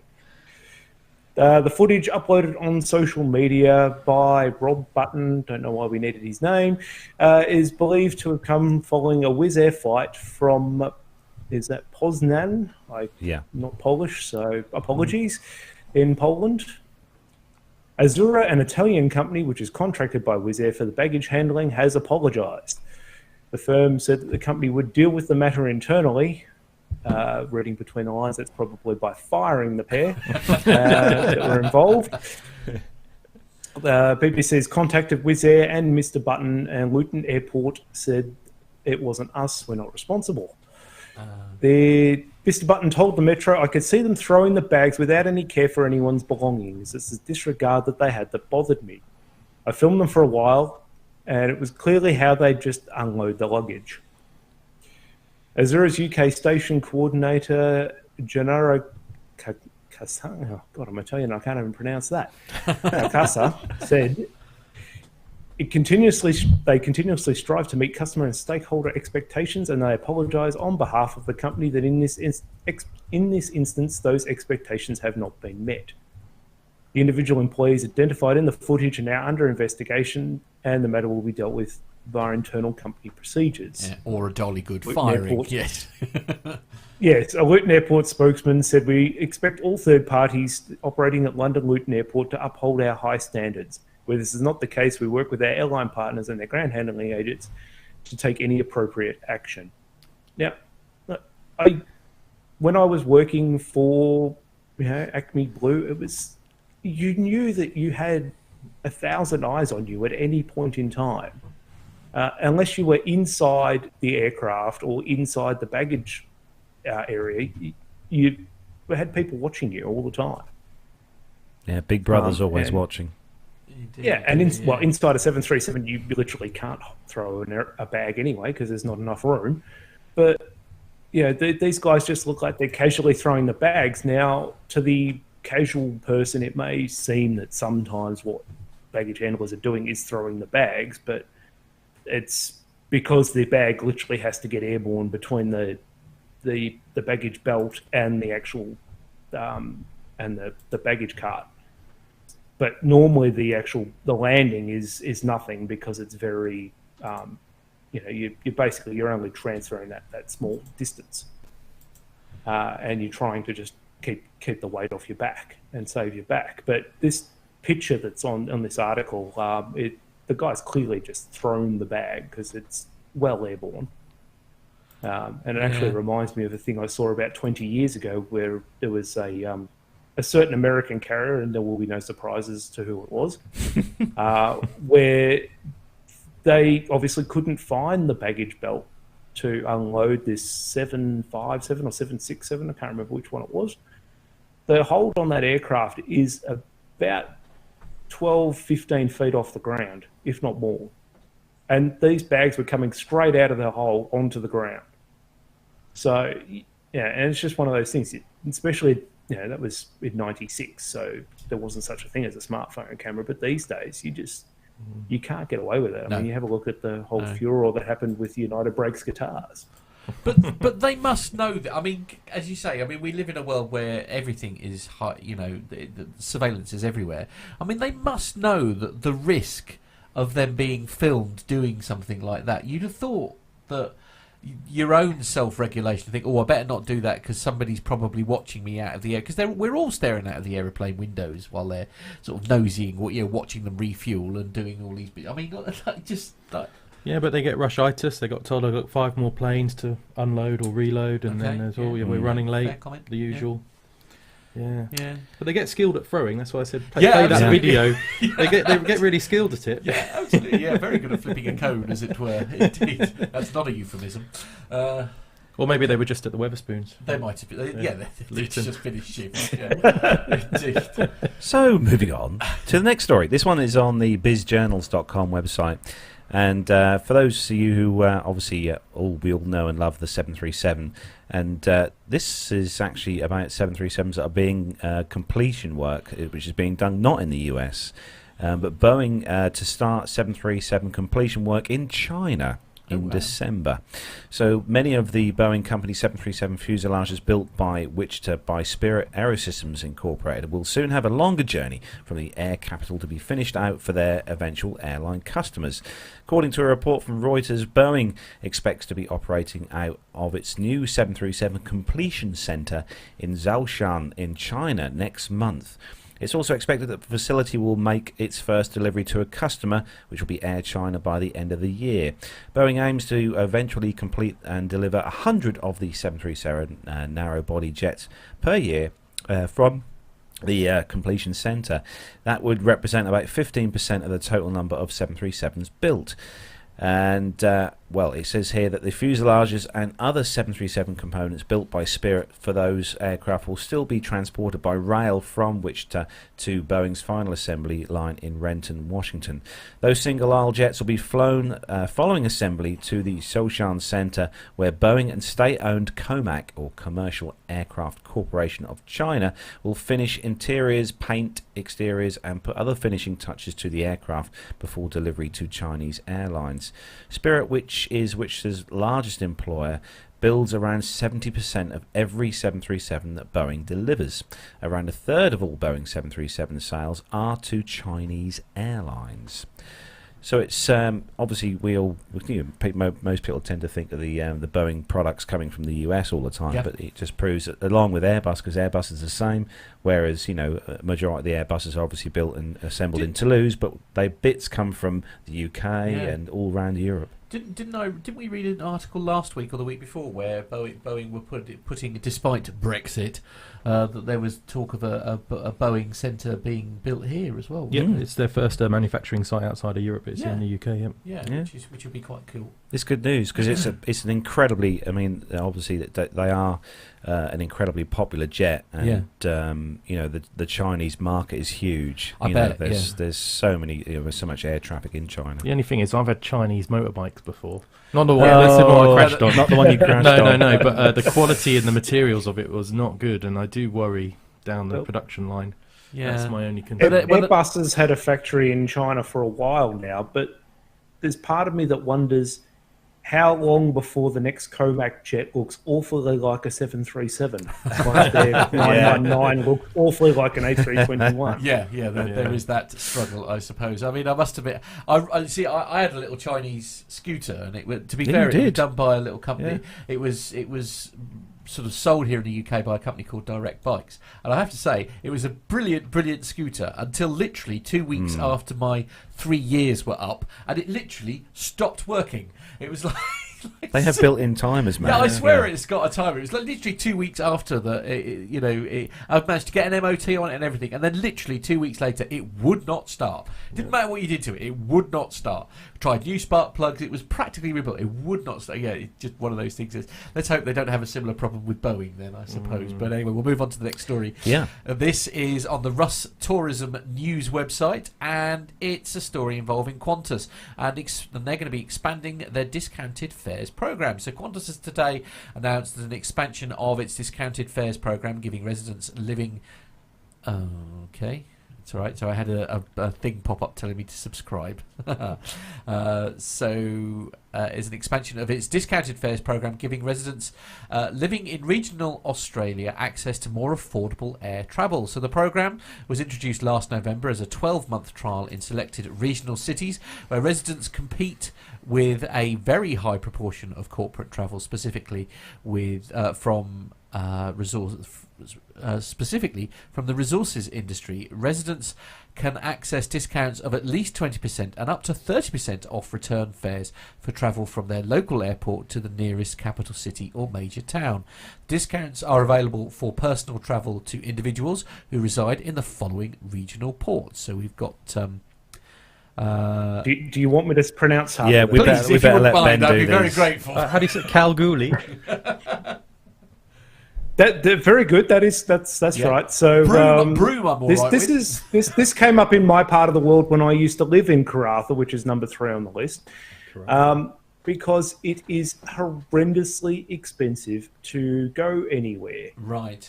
When you live in regional travel is more expensive anyway, purely because, and this I had to explain to people who didn't know much about aviation when I was in Karratha till I was blue in the face. However, because you've got a regional area, there's not as much service anyway. There's not enough load. They don't have the cargo and things like that to offset it as per normal.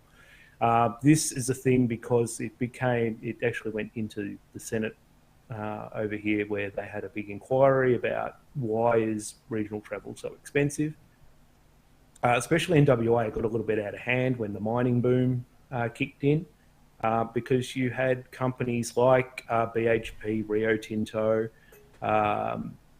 Fortescue Metals, I'm picking on all the mining companies in WA. Sorry, guys, but that's the ones I know. Where they had these issues where they were buying basically 3/4 of the aeroplane for their staff. Right. They're making millions of dollars a day. If they have to pay $1,500 to get on the aeroplane, they don't care. Yeah. It's part of the business. But like, for an example, I was looking at doing a day trip to Perth when the Antonov, the really big one, the 225, came into Perth for the day. It was going to cost me about $1,200 Really? to go there for the day. And most of that was the last flight out because there was only one of the two carriers that actually does that flight. The one with the kangaroo on its back. And Qantas, basically the last flight into Karratha at night has no competition. They charge what they like, yeah. Aren't any of those regional routes like subsidised by the government in any way, though, to help the regional airports and such? That's more the really small ones. So when they're talking about like Saab 340s and that sort of size aircraft, like 30, 40 seat aircraft, that's where they subsidise it, not on the jet routes so much. No. These towns, sorry, to go back to the original thing and get off my high horse. In Western Australia, it's return travel to Perth because, of course, you have to do everything in and out of Perth in WA, basically. Okay. Which is so from Broome, which is a surprising one because Broome has a lot of tourism rather than just normal regional travel. Kalgoorlie, which is a big gold mine. Karratha, which is where I used to live. Yay. Paraburdoo, Port Hedland, Newman, and in Queensland, this is in and out of Brisbane, which is Mount Isa, Cloncurry, which is also includes Townsville, because I believe they have to go in and out of Townsville to go to Mount Isa and Cloncurry. Murrumbidgee, Longreach, Blackall, and Barcaldine. So they're pleased you're the one pronouncing all of those areas. I suppose I guess it's a bit similar here. We tried to do something similar here, isn't it? Where you go from Norwich to Schiphol, and then you can go Schiphol anywhere else in the world. I guess it's a similar sort of idea, sort of there. So you're using these regional airports, Broome, etc., into Perth, and then Perth onto wherever you want to go after that. Is that essentially the model that they're sort of discounting? In WA, basically there is only one international airport in the whole state. Now, if you've ever looked at a map that actually has the state boundaries on it, Western Australia is basically the western third of the entire country. Is one state. But Perth is the only capital city. It's actually, I believe, the world's most remote capital city, or it's got some claim to fame like that. But if you want to go anywhere other than Western Australia, you almost have to go through Perth. Now, Port Hedland, which is on that list, they had, I don't know if it's still there, but when I was working up in that part of the world, they had a once-a-week flight to Bali. But that was it. Everything else you had to go via Perth to go anywhere, be that the East Coast. Broome's a little bit of an exception. Broome's very popular with tourism, so that sort of tends to be a bit of a sun destination. Where they've got a lot of pearling and things like that up there, so people tend to go up there for a holiday. So that gets a bit more East Coast flights, so you can get out of Broome to go to, say, Brisbane and Melbourne and places like that. But a lot of those other towns in WA, you have to go to Perth to go anywhere else. For example, when I used to work in Karratha, to get back home to see the relatives back here in Melbourne, it took me the best part of a day, because you have to fly 2 hours, or 2 hours 20 minutes south to Perth, and then 4 hours across the bottom of the country. So, I mean, we whinge here in the UK about being, a long way away from any kind of major arterial road or like an airport. But of course, in reality, it's nothing in comparison to what it is in Australia. In the fact that it's like 2.5 hours, 3 hours to Heathrow from here, which to us little Brits just feels like an eternity. But I mean, if you live in northern WA, that's up the street. I used to live in Karratha. We also staffed a place called Port Hedland, which is 240 kilometres up the road.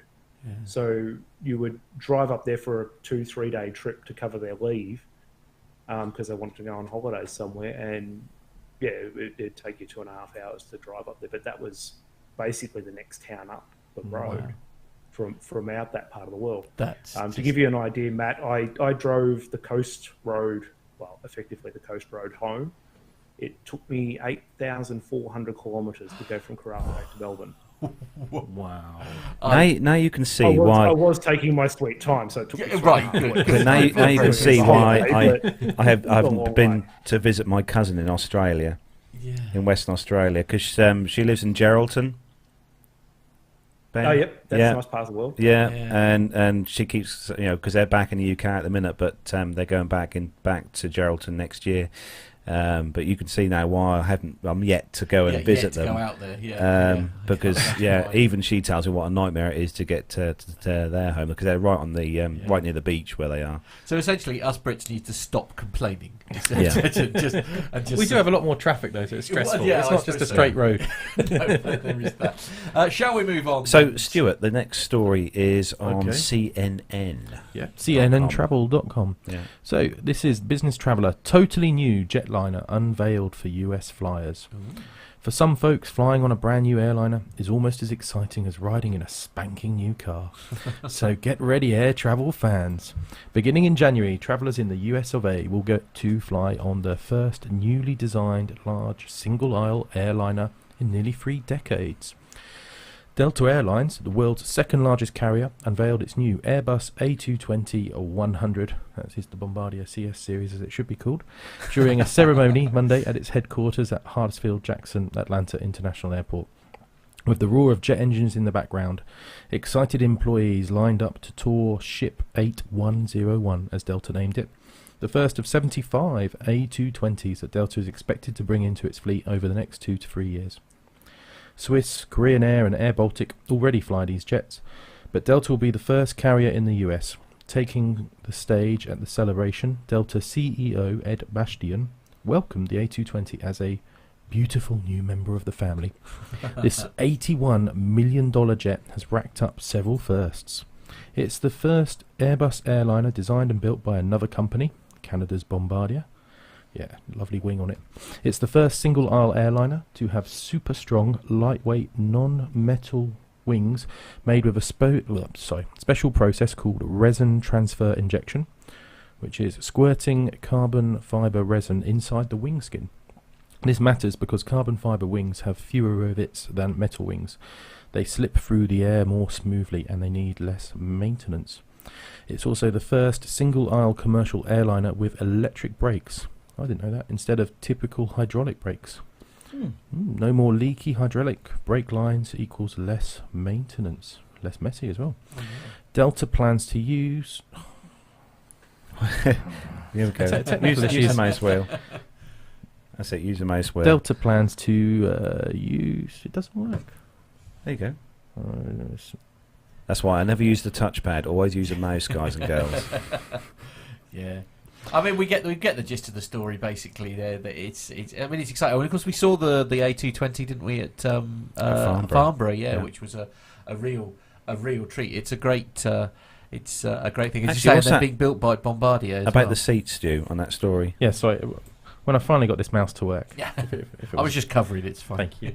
Yeah, the seats. Once you step aboard this plane, you immediately notice it just feels bigger than a typical single-aisle airliner. Nearly 7-foot high ceilings and windows larger than many other kinds of jets. The cabin is a spacious 10 foot 7 inches wide. Delta has designed its A220-100s to seat 109 passengers, including 12 in first class, 15 in premium, and they're adjustable, got water bottle holders. And then in economy, travellers may like the seat width, measuring 18.6 inches. The widest main cabin seats in Delta's fleet. I think even you and me, Matt, would be comfortable. Yeah, might be comfortable. Yeah, that'll make a change. Yeah. And if you're wondering about the legroom in the coach, the seat pitch ranges from 30 to 32 inches. And Delta Boeing 717s, which seat about the same number of passengers, have a seat pitch of 31 inches in economy. And it's also a roomier cabin with the 2-3 seat configuration, so it means fewer middle seats, which is great news if you hate that trapped feeling. Yeah. And if you're in the window seat, you've got more shoulder room thanks to cleverly designed indentations in the cabin walls for the window shades. This plane went old school. No push button electric dimmers required, just your typical pull down window shades, and they'll do fine. Delta A220 also offers the full LED spectrum lighting, so crew members can change the colour and brightness of the interior light based on various moods throughout the day. In-flight entertainment, well, I think this will just vary for the operators, and that's, in this case it's an LCD for Delta with a 2K vision and Wi-Fi. Restrooms, oh, they've got a window in the restroom. Yeah. Travelling with small children as well, pretty common, so it's nice to see airliner restrooms are getting more family friendly. The lavatories on this plane are large enough to change babies and pull out a baby changing table. Yeah, there was the video we played while you were talking. That's quite good. It covered sort of all stuff like that where it got especially the window. I don't know why that feels. I really like the idea of having a, if you. Shall we say it's of a certain time, first thing in the morning, and it's been a long flight. And, it's nice to have something to admire rather than yourself in the mirror. I always hate that if you are using said restroom and all you can do is see yourself, and it's just like, I don't want to see myself. A window in the toilet is quite nice. You do hope it has a window blind so that if you have to use it on the ground, you're not putting on a show for the people in the A380 next door. Well, there is that, yeah. Well, there might be some people going for show doing the Mile High Club or something in there as well. Okay. There's some stuff about the routes here. I'll skip that, but there's a little bit here. A220's weird history. So for many aviation enthusiasts, the weirdest thing about the A220 is the fact that for the first time in Airbus's nearly half-century long history, it's selling a plane designed and built by another company. I think we all know how this happened. Before that plane, its larger version and actually had different names, the CS100, CS300, and Airbus simply renamed them. A truly shocking moment, said Abu Falalaya. You can't write this stuff in a novel, no one would believe it. Experts say Bombardier was driven to make the deal because they feared the Trump administration's trade policies with Canada would sink the company. Yeah, I must admit, I'm looking at the pictures on here that Matt was putting up on the screen while Stuart was reading the story there. It looks roomy. It looks very nice. I mean, I know that obviously the cabin interior seats will probably change between airlines, but I think the Delta interiors here, which are on the story here, the seats look comfortable for a start. They look wide, and also like the cabin does just come across as being quite roomy, spacious. Yeah. And with those windows, all that light, it's lovely. Yeah, it's very good. Well, this would be based on the original Bombardier configuration. So, part of me wonders how long until the Airbus space gurus get in there and work out how to put the ultra tiny lav and the ultra tiny seats and get another 2 rows in the aeroplane. Yeah, and the bean counters ruin it for everybody. Yeah. So for the moment, we can enjoy the fact that they've built an aircraft that as you say, myself and Stuart would feel much more comfortable in. Perhaps for any of our US listeners of the show, perhaps if any of you guys get the chance to fly on this jet with Delta. Give us an email, chuck us an email, or send us a quick report. That'd be nice to hear what you think as a passenger on board this the A220. So get in contact with the show. Indeed. So Ben, the last story then on the inside EVS.com. Yeah. Sorry, before we go to that, there is part of me that is disappointed that they renamed it because now Matt can't say Bombardier. Thank you. Bombardier. Yes, there we are. It's a nice beer, by the way. It is nice beer. Actually. Anyway, yes. Thank you, Ben. Sorry. Anyway, Inside EVs is where this comes from. EasyJet says an electric 9-seat jet will hit the skies next year. I don't think they're going to make much money with only 9 seats on the aircraft. The maiden flight of the 9-seater is expected in 2019. Budget British airline EasyJet, which engaged in the Los Angeles-based Wright Electric startup, reports progress on the development of an all-electric airliner. With the very simple statement, progress has been made. According to Flight Global's article, next year Wright Electric will be able to perform the first flight of a 9-seat electric aircraft. There are a few details on the project, but EasyJet hopes for a 500-kilometre or 310-mile range and dreams to establish the first electric flyway between London and Amsterdam. The aircraft is to be designed by Darrell Cummings, a former Boeing and US Department of Defense employee. There are also some enigmatic mentions of the new novel motor, but regardless of motors, we hope the required battery progress is already in place to take the project seriously. The ultimate goal is to develop a 150-seat all-electric aeroplane with a 300-mile or 500-kilometre range. On Bright Electric's Twitter, we found the company forwarded solid-state battery news, which is probably where the battery hopes are directed. And that is all they have to say about that at the minute. But a 9-seater is... they've got the pretty picture there that Matt showed with the aircraft. That's obviously going to be the bigger one. Yeah. Yeah, that's a lot of windows for 9 seats. Yeah. It's I don't know. I kind of I don't know. Electric jets. Yeah, I like the idea. I like the idea, but my worry is that they haven't really mastered cars yet. And I'd rather they got that right first before they start. I presumably the same problem is all about the battery life and the weight of the batteries and things like that. I mean, really, perhaps they should be investing in other forms of transport and getting that so that everybody wants an electric car, perhaps before they start. You know. I mean, it is in theory the greenest way to go, but if they can just solve the battery issue, because ironically, the making of the cars is the killer. Yeah, the whole thing. And this is what's going to really limit it with long haul aircraft, because you look at the really serious ultra long haul stuff, like Qantas going out to London from Perth now, being in the air for 19 odd hours non-stop. Yeah. They're burning upwards of 100 tons of fuel. Like the aeroplane is literally getting lighter as it goes, and that's part of its efficiency because it keeps climbing as it goes through the night and goes across. Yeah. Whereas if you've got a battery powered aeroplane, it doesn't get any lighter. It just runs out of power. Yeah. I think the future will be probably more a hybrid where it'll have a jet engine and the battery, and it'll be a combination of making the two efficient. Or some kind of turbine, a bit like they do with the hybrid, where there's some kind of turbine or something that's generating electricity to top up the battery, like they do with some of the hybrid cars, don't they? Yeah. So it's got a, you have a, I think, was it Tesla? I think we're doing one similar where it was a very high-powered sort of sports car, but it had like a tiny little equivalent of a 500cc engine that was basically just a generator, keeping the batteries topped up. I mean, maybe that's. I was just going to say, the story isn't unrealistic in the fact when it says 9-seaters, but I mean, at the moment, EasyJet do have a little fleet of King Airs that they fly around to do spare parts and send engineers to broke down aircraft. So it wouldn't surprise me if they do get some of these and they'll need engineers on board to keep them running. Yeah. But if they use them as their little fleet repositioners, it might be possible. Yeah, absolutely. So it's not unrealistic. Certainly while trialling it and getting the forward. I mean, I think the electricity is the way is the future. I think, but I just maybe not yet. That's the bit that I'm worried about.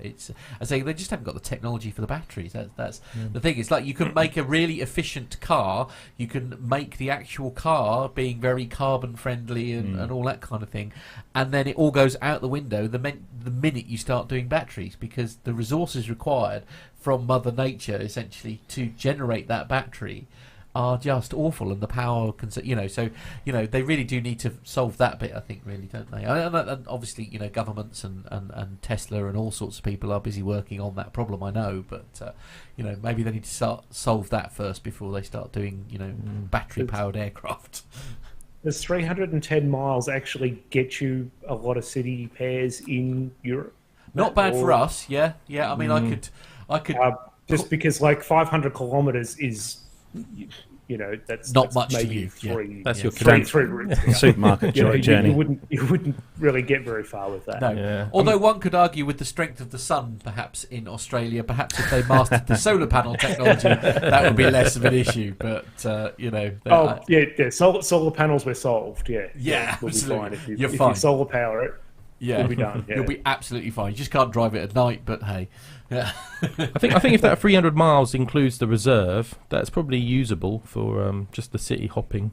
Yeah. But not that many of EasyJet's routes. No, no, indeed. Well, watch this space. This is an interesting story, and as I say, it's exciting. I think, because I do think that electricity is the way forward. But maybe not just yet. So that is where we're going to bring the commercial news segment of the show to a close. So coming up next, we have got a really, really good segment that was done by Captain Al at Oshkosh. And just to give you a bit of a background, because he speaks to a really interesting chap here. And so he's speaking to Leon Evans, and he is the chief pilot of the Canadian Warplane Heritage Museum in Ontario in Canada. So a bit of background about Leon then. So his love of flying goes back to the cradle. He always wanted to fly. He used to watch biplanes doing aerobatics over the mouth of the River Exe in England and was fascinated by that. After emigrating to Canada in 1958, he joined the Royal Canadian Air Cadets and earned a flying licence and a rank of WO2, or Warrant Officer Second. Leon learned to fly at St Catharines, home of the 9th EFTS during World War II, and instructed there until 1973. He was also chief instructor at St Catharines Flying Club from 1969 till 1973. He later joined Air Canada in 1973 as well as a second officer on the L1011 TriStar. A truly beautiful airplane, as yes, I do agree with that comment. During his 33 years at Air Canada, he spent many years on different aircraft as check pilot instructor and line indoctrination captain on the DC-9-32, Airbus A319, A320, A330 and A340. He was also a co-pilot on the DC-8-63 and 73 all-cargo variants, and it was the best time, he said. He was also a captain on the 767ER. In 1994, he had the pleasure of training Japan Air System pilots in full flight training on the DC-9, another beautiful aircraft, I think we'll all agree.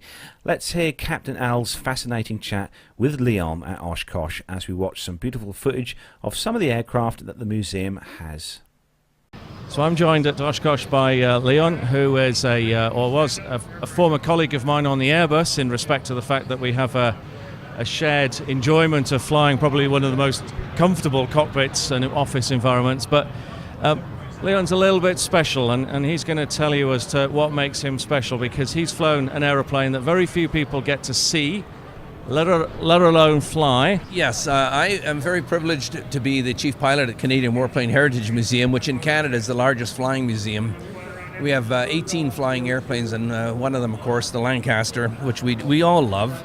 And people often ask me, which is your most favorite airplane? So I have to watch which of the members of the museum I'm with before I answer that question, because they're very protective of the other airplanes. But it is a lovely airplane. I also fly the B-25, and we brought the DC-3 here, and different airplanes, but just wonderful vintage aircraft. But what it's all about is it's the veterans. That's what we do it for. I mean, a lot of people sacrificed the ultimate sacrifice. Some of them came back and didn't die, and some of them were in terrible shape.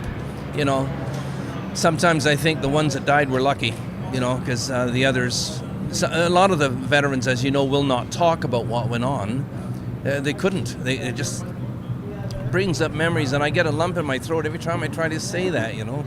Yeah, the way that the human mind works, it's very powerful at blocking out tragedy and trauma, and it's the protective mechanism, and we have to respect that. And unfortunately, as time progresses, there are less and less veterans that we have to thank for our freedom. Absolutely, yeah, and freedom isn't free. It was fought for dearly. And we put about 20 to 25,000 school kids a year through our museum on educated programs. This year we even introduced it to grades 1, which was fun to see little guys like that running around the museum. And just, you know, I had kids, of course, watching them grow up. And now it's we watch these, and, you know, you ask them, well, what did you like the most? And they'll answer, well, I like the tractor, you know, the tractor. So, yeah. Well, being the owner of a 7-year-old child, I can relate to that, because we go flying, and the most common question that I have in the back of the aeroplane is, Dad, is there Wi-Fi? But I guess all we can do is do our part to try to pass on the information and the knowledge and allow them to work with it. Now, before we started recording, you were telling me a little bit about when you brought the Canadian Lancaster over to the UK. Do you have a few stories that you can share with the listeners over that? Yeah, we planned the trip for months and months. We went over to visit the English in the BBMF, of course, in January and February, and announced it in February that we were going to put this act together, and it required a lot of work and documentation. The airplane had to be prepared. We went over it with a fine-tooth comb and installed all kinds of equipment like a high-frequency radio and a new Garmin GTM, Garmin touchscreen navigation, which was certified and would have allowed us to do an instrument approach should we had to, but we didn't plan on doing that. But then, of course, it was all the preparation. For example, going into Narsarsuaq as a fjord. So on Google Earth, I practiced going up and down that fjord, and I don't think I'd be exaggerating if I said about 500 times. I wanted to know the fjord, I wanted to be comfortable in there, know where to take the gear, where to take the flap, and once I'd done all that, could I turn and get back out if I needed to? Weather was an issue. We did land there, not going over it, coming back we had to, and that's another story. That was, the refueling there is a good story, so we can talk about that. And that simply, you land in Narsarsuaq, you land to the east. It's uphill towards the glacier and the mountains on both sides. They're not huge mountains, they're like the Welsh mountains, right? So anyhow, you and I get that joke. But when you come out, you go westbound, you go downhill towards the fjord and fly out that way, regardless of winds. Well, for us, we had a tailwind going in, taxi uphill, turn around, taxi back down the runway, and we're facing westbound when we put the chocks in, and we've got to take 1,000 gallons of fuel. It's about 7,000 pounds. Never gave it any thought at all. We were enjoying being in Narsarsuaq on one of the most beautiful days of the year. Time to leave, though. We got to get the chocks out, and we can't. We're sitting on them. She's rolled onto them. So the only way out of it was to put all of the crew, 4 on each wheel, and we started rocking it. And I had 2 locals pulling the chocks when they could, and the captain up in the cockpit with the brakes. And we, believe it or not, we got the chocks out. Otherwise, we'd have still been there. I mean, the weather would have broken, we would have been trapped there the next day. So those are 2 stories. Arriving in England, of course, we met the thunderstorm as we were coming in. It was clear 20 miles to the north. We came past Humberside, and about 8 miles from the airport, we entered the rain, and it was, the old expression, how it was raining. I won't say that, but you know what I mean. I couldn't see the ground because of rain, not because of cloud. And we were at 900 feet. We had an RAF navigator on board, and he says, guys, you're good in this area down to 600 feet, which we did. We had the gear down already. And Don was flying, I was right seat, and just about the time we were going to grab the throttles and push him up to go back to Humberside, get out of this, I caught a light on the right-hand side, and we were coming out in the sign. I says, Don, hold it. There's a river out here, and there's a road, and the canal, and when we looked over to the left, there's the runway. The controllers had put the lights up full intensity, and we came in. And it was wonderful because you'll see the picture where we come in out of the Clag like they would have in the World War II. And at that point, not that we were going to do anything that wasn't safe, but we were definitely going to give this a damn good try. And we got in. So it was well appreciated. We had 84 veterans there waiting for us that day, plus our wives and our kids that had stayed with their fathers in the car overnight. We don't see that in Canada because the Lancaster isn't the same airplane to Canadians as it is to the British, although the Canadians love it. And we have thousands of pilots in this country that can fly it. But in England, of course, the Lancaster heading out at night, heavily loaded, was taking the war back. That's what it meant to them. So and we never forgot that, But so it's all for us, as I said, all about veterans and kids. And I'm very happy to be part of it.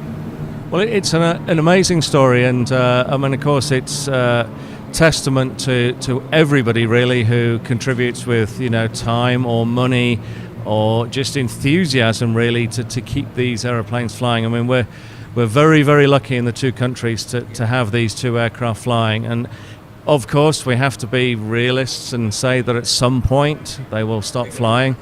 So we just have to make the most of them whilst we have them. And Al, John is here with me now. There's 3 Lancaster pilots here at Oshkosh today. Bill, Craig, and John McClenaghan, myself. John and I flew down the Derwent Dams with the British Lanc, and John was in the right seat, but he was flying. And at the end of the dam, when we pulled up, there were thousands of people there, but when we pulled up over the hill, there was a lady on the hill holding a baby buggy and looking down on us. And it's a sight that you have to imagine. Like, here we are in a climbing turn, and she's there, up there, And it was one of the many, many memories we have of England. Of course, landing in Coningsby, wherever we went, there were Canadian flags. They were so happy to have us there, and they really appreciated the effort we made. And England, generally, we were loved wherever we went. It was absolutely emotional and so impressive. We were, I'm a British Welshman, as you know, or Welsh Britishman, whatever, But they just made us feel so good and so glad that we had made this effort, Well, it's interesting because we live in a very modern age, and I have a reasonable amount of activity on Twitter, and very, very occasionally you'll see just a photograph taken by someone, and it has, "Hey, I saw the Lancaster today," and when you actually look at their Twitter profile, they have no connection with aviation, they have no connection with the Lancaster, but just someone has looked up in the sky and go, "That's a Lancaster," and that just shows how powerful an aeroplane it is to the British people. We fly the airplane around as much as we can, about 1,000 feet above the highest obstacles. So basically in the Niagara Peninsula, we try to cover most of the towns, but what we're really doing is flying it over cenotaphs to honor the veterans that are listed on those cenotaphs. And there are still some veterans around. And as long as we can do it, we will. The airplanes eventually are going to run out of time. The engines are over 80 years old. This airplane is 73 years old. And we're working on it constantly. We treat it with great care. Right now it's under not restoration. Right now it's under a 25-hour inspection. We have just done 25 trips with it. Very successful trips. No hiccups, no delays, no cancellations. So hopefully the next 25 will go the same way. We only do 50 flights a year, and a good percentage of our passengers, of course, come from home, Is there a way that the listeners can help to contribute to the operating costs of your particular aeroplanes? We don't get much help from the government, other than that they don't give us any conflict, but it's donations and people that pay for rides with our airplanes that keep this airplane flying. And it's not just our airplane. I mean, if you're listening to this and you're in another country or another museum near you, they need you to contribute and help. Everybody does, Absolutely. Well, thank you. We always ask our guests on the show if they have the opportunity to pilot any aircraft, whether it be an aircraft that's still in production or one that's long since finished, what would it be? Well, I'd be lying if I didn't say the Lancaster. I love looking at it. I love flying it, and the emotion that I have when I'm flying it is something that's hard to describe because, first of all, I don't want to do any damage to it, so I pay great deal of attention. Not that I don't when I'm flying other airplanes, but this is one of 2 left flying in the world, and we just want to keep it not only safe and sound, but in front of as many people as we can, because most people love the sound of the engines. People, housewives and their children come running out to see us. I hear it, because if I wear my Lancaster jacket or shirt, people say, "Well, we saw you fly over," even if it wasn't me. What am I going to say, Well, thank you, I'm glad you enjoyed it, I was home on the boat, actually, so... Well, that's absolutely awesome, because I think you're one of the first guests that we've had who actually gets to fly their dream aeroplane. So we've interviewed guys who've flown Concorde and flown the SR-71, and many of them have said the Spitfire, and 1 or 2 have said the Lancaster. So you're in a unique club, as far as I'm aware, that actually have got to fly the aeroplane of their dreams. So I'd like to take this opportunity to thank you very much for your valuable time today, and on behalf of all the listeners, keep doing the excellent work that you're doing. Continue to be a flying memorial to all of those people who gave everything. It's been an absolute pleasure talking to you, and I hope the listeners enjoy it.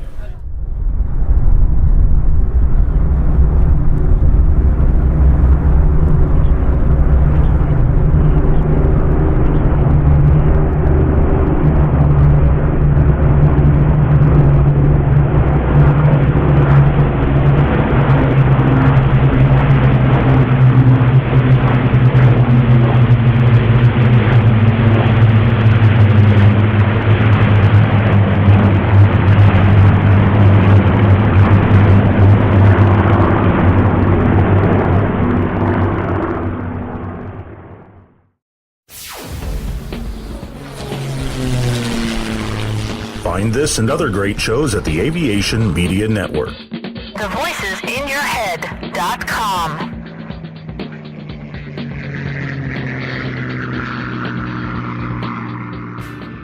The Plain Talking UK podcast is a voluntary project that aims to keep you informed with the latest aviation-related stories from newswires across the globe. Producing our content does cost money though. If you enjoy our show, why not help us keep on the air by making a donation towards the server and website hosting fees through PayPal? Any contributions would be greatly appreciated. Are you an Amazon user? If so, why not do your shopping through the link on our website? There's no cost to yourself, and Amazon pay us a small referral fee on qualifying purchases. To find out more about the show and to meet the team, take yourself to our website www.plaintalkinguk.com, or find us on Facebook at facebook.com/plaintalkinguk, on Twitter via @plaintalkinguk, or get in touch via email on podcast@plaintalkinguk.com. Thanks for listening. Flybe 5823 Trent Dane for 23-hour Manchester, Wizz Air 6X, climb flight level 210, direct to Britman's Park. United 123, maintain 280 knots. London 2TME, turn right onto Bravo, link, 21 join Alpha, hold at Mora, Speedbird 472, LOC/DME, approach runway 27 left, follow the green stand 544. That's enough air traffic control for today, Nat. Bedtime. So we came up with the idea of having a video course. Obviously ours are better because we've got the experience on the aircraft and we know what we need to be looking at. Something that myself and Andy started initially really to improve our own technical knowledge and put something out there. We saw that there was a gap and this wasn't a media that was being used for this purpose, and our hunch was right because there was obviously a market for it. Have you ever wondered what it would be like to fly a commercial passenger jet? Looked up at the sky and thought, I wish that was me? Well, now anyone has the chance to have a go at flying in a real aircraft simulator.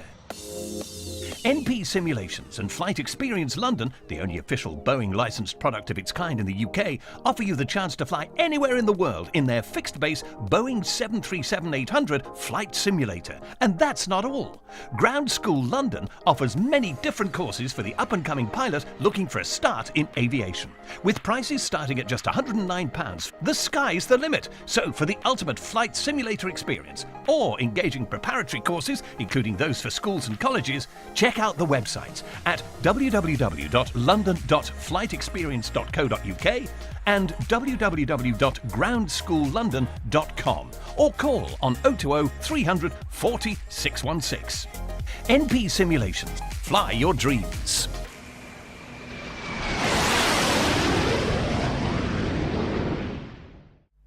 Again, thanks to Captain Al for sending that in. Obviously, he sent us in some awesome stuff from Oshkosh, and we really do appreciate that. And we'd all love to go out to Oshkosh, I think, for the air show, but I think I was just looking into the ins and outs and stuff. And it is a kind of logistical nightmare to get out to Oshkosh. Ben, have you attended Oshkosh? Oh, I've been twice so far. Oh. It's few and far between, and I really did pay for it last time, in more ways than one. And coming from Melbourne, it's not too bad if you sort of stop in LA or something like that and get your body clock the right way around. Last time I had to go through the Middle East because I was on the West Coast, and the fastest way to do it was to go. Where did I go? Karratha to Perth to Dubai to Chicago, which was 30-something odd hours. The downside of doing that, however, is that the time zone difference between Western Australia and Oshkosh at that time of year is basically 12 or 13 hours. So it completely inverts your body clock, and that gave me jet lag for about a week. So my body wasn't impressed with this whole daytime when it was supposed to be nighttime sort of thing. Well, hopefully, fingers crossed. Going Trans-Pacific is a little bit easier. But what was the second thing? You said you got burnt twice somehow. Or was it just did you buy lots of memorabilia? That was the going back to that earlier story about how much it actually costs to travel in regional Australia. So that it cost me a small fortune to do that. But yeah, most of that was probably actually the flight down to Perth. So I could just imagine myself spending too much at all the stalls. You know, it's like a kind of Glastonbury festival go wild. Absolutely, yeah. Buying lots of things. Yeah. If you're going to go to the Fly Mart, take an extra suitcase for sure. Brilliant. So we've got some military news to do. Hopefully, Ben, you've got some time to stick around. I know it's getting late your end. Yep, I'm still good. Oh, good. Right, so we have got some military news stories to go through. So if everyone's ready. Well, Matt frantically. I should have done a longer segue then. Ever so sorry. The usual procedure is to. I'll be ready when Matt's ready. Yeah. Okay. No, fair enough. Here we go. Let's go.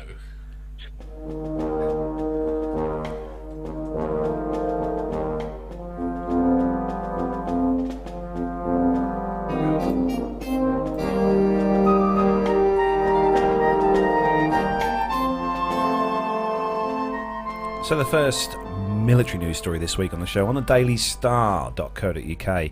And I know, the Daily Star. And the Russians have been at it again. Have they? Yeah, and again, because I think this has happened twice, in the last week. But two Royal Air Force Typhoon fighters scrambled as Russian planes spotted heading for the UK. Blimey. So Royal Air Force aircraft have been mobilised for a live operation amid reports Russian aircraft approaching UK airspace. Two Royal Air Force Typhoon fighter jets and a Voyager tanker were launched from Lossiemouth Air Base in northeast Scotland for a mission in the North Sea, according to flight monitor Mil Radar. Russian aircraft were spotted flying towards Britain along the Norwegian coastline and international airspace, the aircraft tracker said. The Russian aircraft flew to around the point of Stavanger, a city in southwest Norway, before turning back north, according to the Mil Radar site. The UK Ministry of Defence has confirmed that the Royal Air Force aircraft were involved, but would not elaborate. A spokeswoman for the MOD told the Daily Star Online that we do not comment on ongoing operations. Flight monitoring data shows the Royal Air Force aircraft involved in the operation circling near the Shetland Islands in the North Sea. And the Royal Air Force's activity has intensified in recent weeks, with Typhoons dispatched on two separate occasions to intercept Russian aircraft heading towards the UK. The most recent incident, which happened on Wednesday, involved Royal Air Force Typhoons tailing a Russian Tupolev Tu-160 at various points as they flew over the Norwegian and Barents Sea. And it's safe to say that they are kind of, I think, just sort of, well, to put a phrase, buggering around. I think really the Russians, see how much they can cost the Royal Air Force every time they send these Typhoon jets up. Actually, what that article doesn't say is, I'm not completely sure because I'm not a military man, but I do believe we've actually been doing massive joint NATO exercises in the Norway area. So I think they've kind of been probing our little games as well. So that article doesn't actually mention the fact we've been playing war games near their borders as well. No, sort of tit for tat, as it were. A little bit. But of course, they keep pushing the boundaries to see if we were on the game while our resources were busy there. Right. If anything, I think it's good practice for our boys here in the UK. It's a chance to have a kind of real-time exercise, I suppose. Go and flex the muscle as such, yeah. So next story, Matt, is on this one is on the Shropshire Star. Yes, and it says the rare Second World War bomber set for RAF Cosford exhibition. So the ongoing restoration of the Handley Page Hampden, is it? Hampden, is one of the museum's longest-running conservation projects, with the aircraft undergoing a major transformation. Following weeks of dedicated work, the aircraft now has all four fuselage components fully assembled, attached and painted in its original 144 Squadron colour scheme and serial number. It's been a labour of love for one of the museum's skilled aircraft technicians, who has built a large section of the aircraft from scratch using original Handley Page pre-production drawings from the late 1930s, and where possible measurements taken from the partial wreckage remaining from the original aircraft. So Darren Priday, the RAF Museum Conservation Centre manager, said, "We're delighted the Hampden, a lesser known aircraft of the RAF inventory, we're absolutely delighted with the results." He added, "Everything is finally coming together after all these years. We are currently trying to source an original rear undercarriage and tail wheel, but if one can't be found, it will be replicated and made in the centre." The aircraft has been populated internally with items from the museum's reserve collection, and with the next 12 months will see work commence on manufacturing flying control wires to enable the elevator and rudder to move, as well as fabricating new bomb bay doors.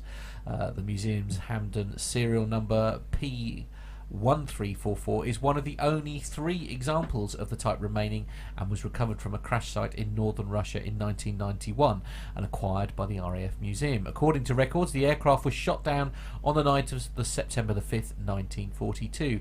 It won't be long before aviation fans can catch a glimpse of the Hampden as it goes on show during the museum's Conservation Centre Open Week, which is taking place between November the 12th and 18th. So that starts next week, doesn't it?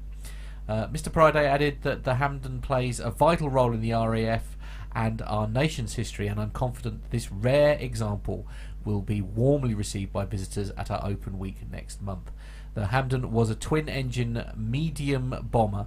It was part of the trio of a large twin-engine bombers procured before the RAF, joining the Armstrong, Whitworth, Whitley and Vickers Wellington. The newest of the 3 medium bombers, the Hampden was often referred to by air crews as the flying suitcase because of its cramped new crew conditions. The Hampden was powered by Bristol Pegasus radial engines, but a variant known as the Handley Page Hereford had inline Napier daggers. Is that a type of engine? I guess Quite so. possibly. Daggers. Yeah. The Hampden serves in the early stages of the Second World War, bearing the brunt of the early bombing war over Europe, taking part in the first night raid on Berlin and the first 1,000 bomber raid on Cologne. The centre will open between 10:15 and 1 p.m. each day, and admission is £5 per person. So yeah, definitely a worth a visit to RAF Cosford. Yeah, I remember watching over the years, seeing the guys at Duxford here in the UK when they were restoring and putting together the Bristol Blenheim, which is now part of the BBMF. Yep. And seeing them put that together from scratch, and that was, lots of bits and pieces that were donated and stuff brought together. And this is very similar. The Hampden's very similar in looks to the Bristol Blenheim as a kind of bomber from that era. But that first flew in 1938. The Hampden flew. But I was just looking at the users over the years, because there was just under 1,500 of these aircraft built, and they obviously flew for the Royal Air Force, but they also flew for the Royal Australian Air Force, Ben, believe it or not, and also the Royal Canadian Air Force. Have you heard of this particular aircraft, Ben? No, I haven't heard of this one before, and I like how they say the cramped conditions. Like, you're looking at the photos of the cockpit and things like that, and that you wouldn't want to be, anything other than a skinny bloke, would you? Like in that little tiny cockpit there, and they probably had to crawl over the top of each other. Like, reminds me of the Canberra that we have, the Canberra bomber, which if the bombardier, when he goes into to use the site, basically has to get out of his chair, walk and go over the top of the pilot and into the bomb site, which was in the front of the aircraft. And then if your pilot was friendly, he'd actually get you back in your chair before they punched out of the aircraft if they have to. No, it's always nice to see these aircraft, obviously being put into museums and stuff for people to see, because, this is obviously everyone's always heard about the Spitfires, Hurricanes, and all the Lancaster and all the very popular aircraft from the war, Second World War and that, but these kind of aircraft are not that widely known. So for those of you watching on YouTube, Matt's just put a quick picture up on there, so you can see what it looks like. I mean, it looks like that flying suitcase, like they say, but I was thinking it kind of looks like that British bulldog kind of mentality. It looks like it means business, doesn't it? No messing. Yeah, we're after you. Yeah. So, do you want to take the last story, Ben, on Flight Global? Yep, sure. This is from Flight Global. The F-35B connects with the USS Wasp's anti-cruise missile defense. For the first time, a US Marine Corps F-35B made a Link 16 connection with the USS Wasp's ship self-defense system, SDSS, because of course the US military loves an acronym, allowing the stealth fighter to securely share digital tactical data with the US Navy vessel and surrounding support fleet, information that could be used for defense against an air attack. Sharing data from the F-35B sensors with the SDS, hardware and software that coordinates defensive missiles, decoys and electronic warfare weapons on board surface ships would allow the United States Navy more situational awareness of incoming missiles. Anti-ship cruise missiles flying at subsonic and supersonic speeds just above the surface of the ocean pose one of the greatest threats to vessels. The systems manufacturer Raytheon says the data shared between surface ships and the F-35B could help detect targets, assign tasks, and share aircraft status information such as fuel levels or weapons inventory. The information is key for any commander, and shared information from multiple sources and vantage points extends our battle space and our advantage over enemy threats, says United States Navy Captain Danny Bush, who leads the Program Executive Office for Ship Self-Defense System. Now, with the ability to link our sensors and weapons from sea and air, SSDS is providing a level of interoperability and defensive capability never before available to the expeditionary fleet. USS Wasp is an amphibious assault ship, a miniature aircraft carrier and landing craft transport that can launch the United States Marine Corps short takeoff and vertical landing F-35B, which I believe is the same that that you guys are getting over there for the Navy. And the Link 16 is it's an encrypted military network that's used by NATO and other US allies to share tactical data like from the F-16 and things like that, where they can talk to each other with targeting information and things like that. And this is actually probably similar to a trial that the Australian Defence Force has been doing between our, because we have the P8s now that are coming online to replace our aged P3s. And they've been doing some trials with some of our air warfare destroyers and things like that. We're basically using the P8 to see over the horizon, and so they can coordinate their attacks and things like that by being able to basically have a radar going around at 30-something thousand feet that you can't get off a ship, obviously. Yeah. Now we've got these over here in the UK. Obviously, the F-35. These are what are appearing on the HMS Queen Elizabeth. Oh. Yes, our latest aircraft carrier here. No, you mean our only aircraft. Our only aircraft carrier. Yeah. Sorry, but yeah, these. You're doing better than us. We retired ours. Yeah, well, we I think it's safe to say we got rid of all our best kind of VTOL aircraft when we got rid of the Harriers to the Spanish, who are still using them, actively using them. Yeah. But no, we've got the F-35 now is on the HMS Queen Elizabeth. I think they're still doing the trials and stuff on board with that on the aircraft carrier. But it's always good to see an F-35 story. But once they start showing this data, I think the plan as well is going to be flying with an army of drones behind it as well. So I mean, it's great it can launch the cruise missiles, but it'll also be future data sharing with drones. Yeah, I imagine. Which is apparently the future. Drones, I think, and I think UAVs. Yeah, definitely. Yeah. They as I say, it'd be nice for them to be used for something that is, sort of not annoying other aircraft. Flying into other aircraft. Yeah. So that's where we bring the military segment to a close. So we're going to have a quick catch up then with everyone. I know, Stuart, you've got a few questions you wanted to chat to Ben about in regards to ATC and stuff, but because obviously things are slightly different, I think, in the UK, aren't they, with ATC as they are to Australia? Oh no, well, hopefully it's an international standard. But no, it's just really interesting. You were talking about remote operations. And I was just really wondering about, because it's the same with these remote control towers where they're going to be in a room with cameras just watching someone else's control tower. Well, in your situation, it's a radar room 1,000 miles away. But how much local terrain knowledge or training do you get so that if the pilot's in trouble, you can tell them, oh, look out for the mountains on your right or something? It's an extreme example, but how much local knowledge do you have of what's the nearest divert airport? Or that's actually part of. So Adelaide has only very recently moved from the actual airport in Adelaide. Yeah. That was only done about 18 months ago, where they moved it and consolidated it to Melbourne. And shortly before that, they moved Cairns, which is in northern Queensland. That came down to Brisbane. As part of the safety case for that, we get 1 or 2 trips a year to Adelaide. With the company, we spend a couple of days there. We go and visit in Adelaide. We've got 3 towers that we deal with. So Adelaide International itself. We have a training airport called Parafield, which is only about probably 8 odd miles north of that. Yeah. And just for good measure, we decided to put an Air Force base about 4 miles north of that airport. So we 3 have runways to make a mistake on.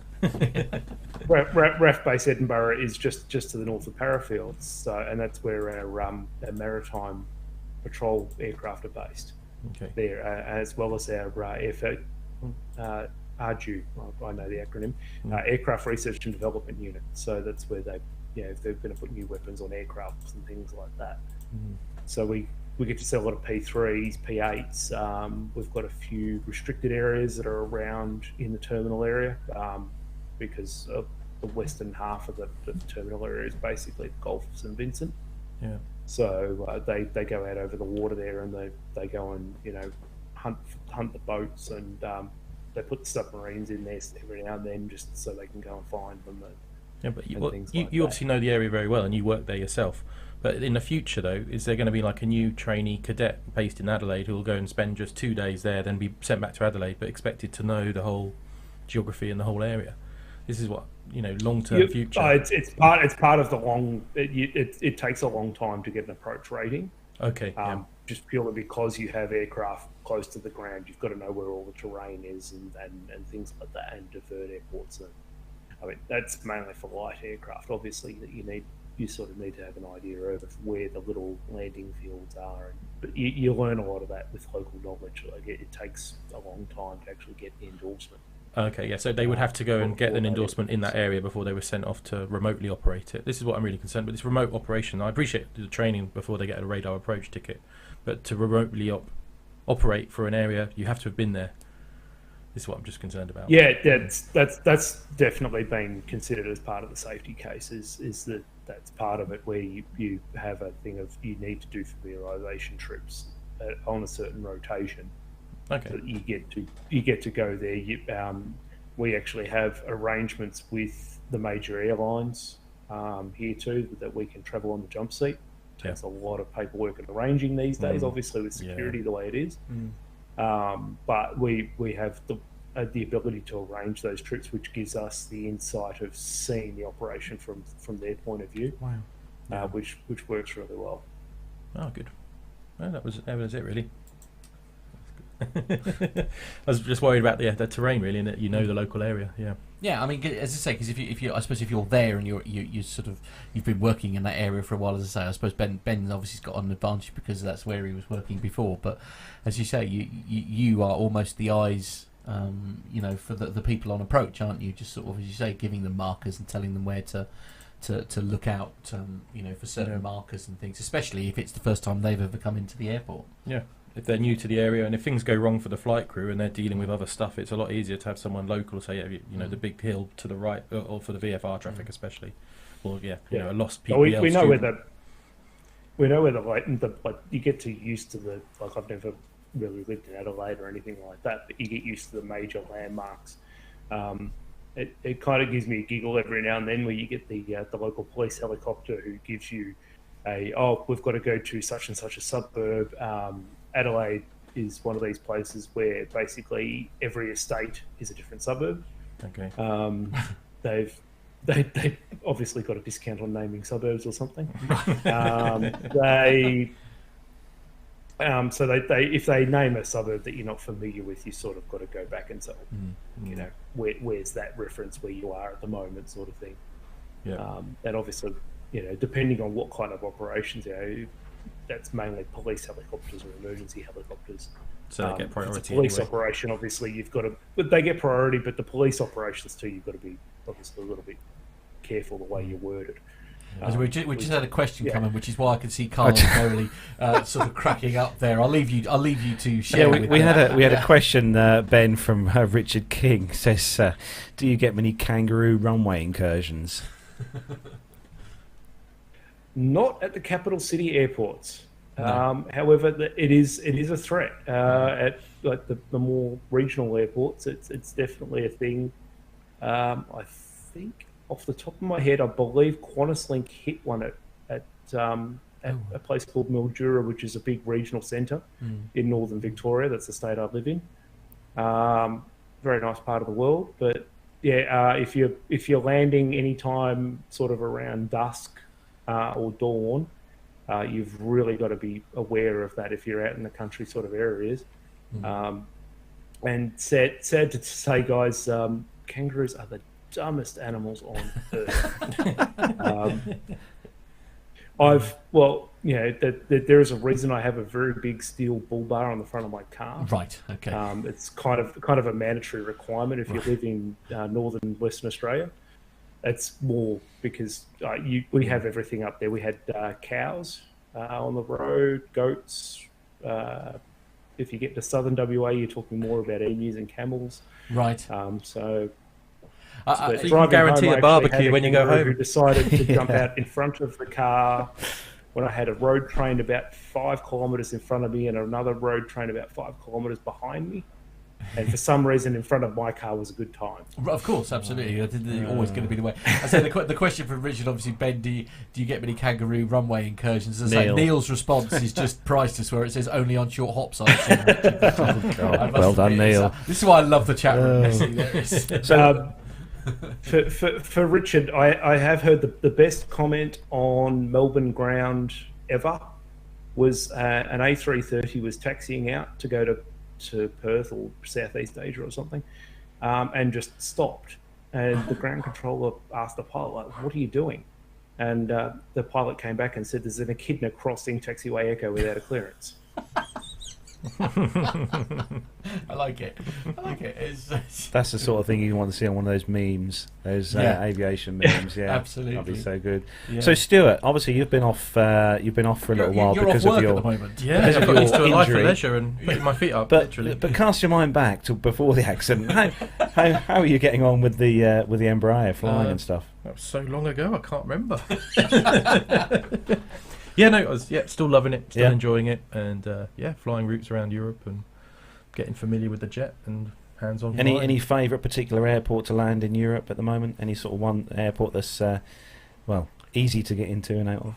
No, they're all good all fun. Good. Yeah. Yeah. What I'm doing at the moment though, I'm doing work from home, doing our aerodrome operating manual. So we have a Part C manual which covers different aerodromes we fly to, and just a little lesson on. There's Category A airports, which is any airport that you can fly at because it's got one ILS each end or whatever, and nothing to worry about. So it's an easy one; anyone can go there. And then there's Cat B, which have special requirements, like maybe it's got high altitude or something unique about the runway. And then Category C are the special ones, like London City, where you'd need special training because it's a 6-degree glide slope, or it'd be in a unique location where you need specialist training, either in the simulator or on the ground. So I've been actually helping the company rewrite our Category B manuals because they haven't been updated for several years. So I'm doing all this. I'm getting paid to do Google research on all these nice airfields. So right now, like we've got places like Benbecula. I look forward to flying there, and Lisbon, and all these nice places. Yeah. Unfortunately, the company won't let me go flying there. I just have to do it all remotely researched. Oh, that's a shame. It would have been nice to have sort of been stuck on a few of these routes to get first-hand experience of said routes. Yeah. Maybe in the future they'll let me go. But yes, it's been quite interesting doing some armchair flying, and I've been getting paid to watch YouTube videos on approaches to various airports. So how about the Embraer? 'Cause obviously you've been used to flying pretty much everything, but you've been used to flying the Caravan for quite a number of years. and you've obviously moved on now to the Embraer. Is it a nice aircraft to fly as a pilot? The pilot's sort of kind of seat. It is, yeah. It's an amazing aircraft. It's jet. It's manual controls with hydraulic linkages as well. So it's actual real flying. Because the control yoke is one of those weird, the YM sort of shaped the control Concorde yokes. Boomerang. The Concorde Boomerang, that's Yes, it, yeah. Exactly. No, that has taken a while to get used to, but I can now just fly it with like one finger relaxed. Obviously, to start with, for the first few 100 hours, you're holding on for dear life and like your fingers going white knuckled. But it's quite easy, familiar, and just leaning on one side. The only probably the nuance with the thing is it doesn't have, like most modern aircraft, it doesn't have auto throttles. So even in the cruise, we're always like constantly, there's no pulling out a side tray and having your coffee relaxing. You always just got to keep an eye on the plane. Yeah. Is it quite a spacious flight deck then? No, not for really. you. No. It's more comfortable than a 152. Yeah. That's not hard. Let's be honest. But there's no nice jump seat and there's not nice area. So every time I get out, I've got to kind of give a rear view to my captain or give them a good elbow across the head as I get in to sit down. But it's comfortable where I sit. Maybe some of the seats are a bit old. The aircraft are a little bit aged in that respect. But the equipment's good. We're having a lot of issues because of the out-of-date FMSs. So they're very basic. Systems. I didn't realise, I was talking to one of our chief engineers, that some of them are like nearly 20 years old. So you imagine a computer from 20 years ago trying to program modern day waypoints. It gets I guess our ATC man has probably seen that with companies with their basic FMSs going 10 degrees off track for a waypoint. Is that something you see in Australia? Not very often these days. Like, we can actually tell the difference if you guys actually have a failure where the Saab 340 tends to get it every now and then, where the FMC just doesn't want to play ball. So they fly it around just with VORs and things like that, and you can definitely tell the difference between them tracking on VORs versus tracking on RNAV. It makes a big difference. Well, we upset German ATC a lot because of that. Sometimes when you're putting parallel runways and they're just drifting left and right trying to catch up with it, and we're just like, we'll just turn the computer off and hand fly it. It's less embarrassing. So just quickly, Stuart, have you had any really big challenges then since you've been flying the Embraer? Any kind of things that have technicals? I had one scary moment. I don't know if I should really talk about it. All right. we don't know the airline you fly for. The main thing in the airline world is just the turnaround times. Okay. It really it's crazy. The flying bit is really quite easy. The stress and all the issues is on the ground when you've got 30 minutes to turn an aircraft around. Unloading, you're micromanaging, you've got fuel, crews, ATC, taxi instructions, company maintenance people, company crewing calling up to make changes to the roster at the end of the day. You're dealing with the cabin crew who's had a really bad set, and we kicked off some passengers on the last flight, so there's paperwork we need to fill out. There's a missing bag. And you've got to cramp all of that as well as prep the aircraft, do the tech logs, write up the next set, program the FMS. Someone's still got to do a walk around, which takes a long time as well if you want it done properly. So that's the stressful bit of flying. There you go. The turnarounds, essentially. Well, it's good to talk to you. So it's good to have you back on, Stuart. And also you, Ben. It's been lovely to have you on the show and have your input. So thanks for joining us, Ben. Thanks for having me on. It's been great. Pleasure. We're going to start to wrap up the show then, episode 241. So we're going to say a big thanks to everyone who's joined us in the YouTube chat room today. There's been loads of all the usual family members in the chat room today, keeping us very entertained, I must say, in the chat room this morning. So thanks to everyone across the globe. I shall be heading off to Stansted Airport in a couple of hours' time. Gemma's off to Dubai today. She's flying out. Actually, she's flying out tonight. For any of you want to stalk her, because we know there's but she said but no, she's flying out tonight on with a 777-300 ER with Emirates, and she's flying out from Stansted tonight around about should be around about 8:30 tonight on EK034.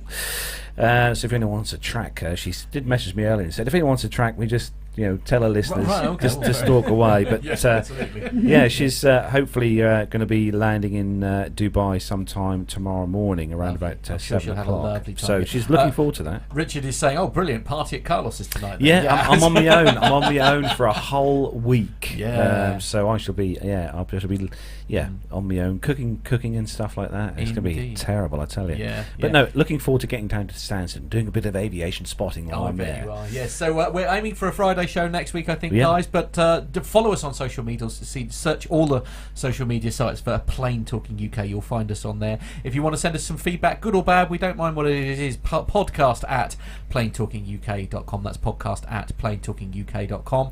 And if you want to get your hands on one of our marvellous t-shirts, it's www.plaintalkinguk.com. Click on the shop button and you will be able to find the t-shirts available from there. That is where we bring episode number 241 to a close. Apparently not. And don't forget, for those of you who may remember what Nev was talking about next week, we have got some really, really, really amazing content coming up in the next few months. That's in the oven at the moment, cooking away. Yes, absolutely, busy cooking away. So we have got some great content coming up the next few months. But as Matt said, we're going to bring episode 241 of the show to a close. Big thanks again to Stuart and Ben for joining us today as guests, and to everyone who downloads and listens to the show. So from me, Carlos, here in the PTUK studios, have a great weekend. What's left of it, because it's Sunday today, let's be fair. Take care, everyone. Have a great time. Goodbye. Take care, everyone. See you soon. Bye.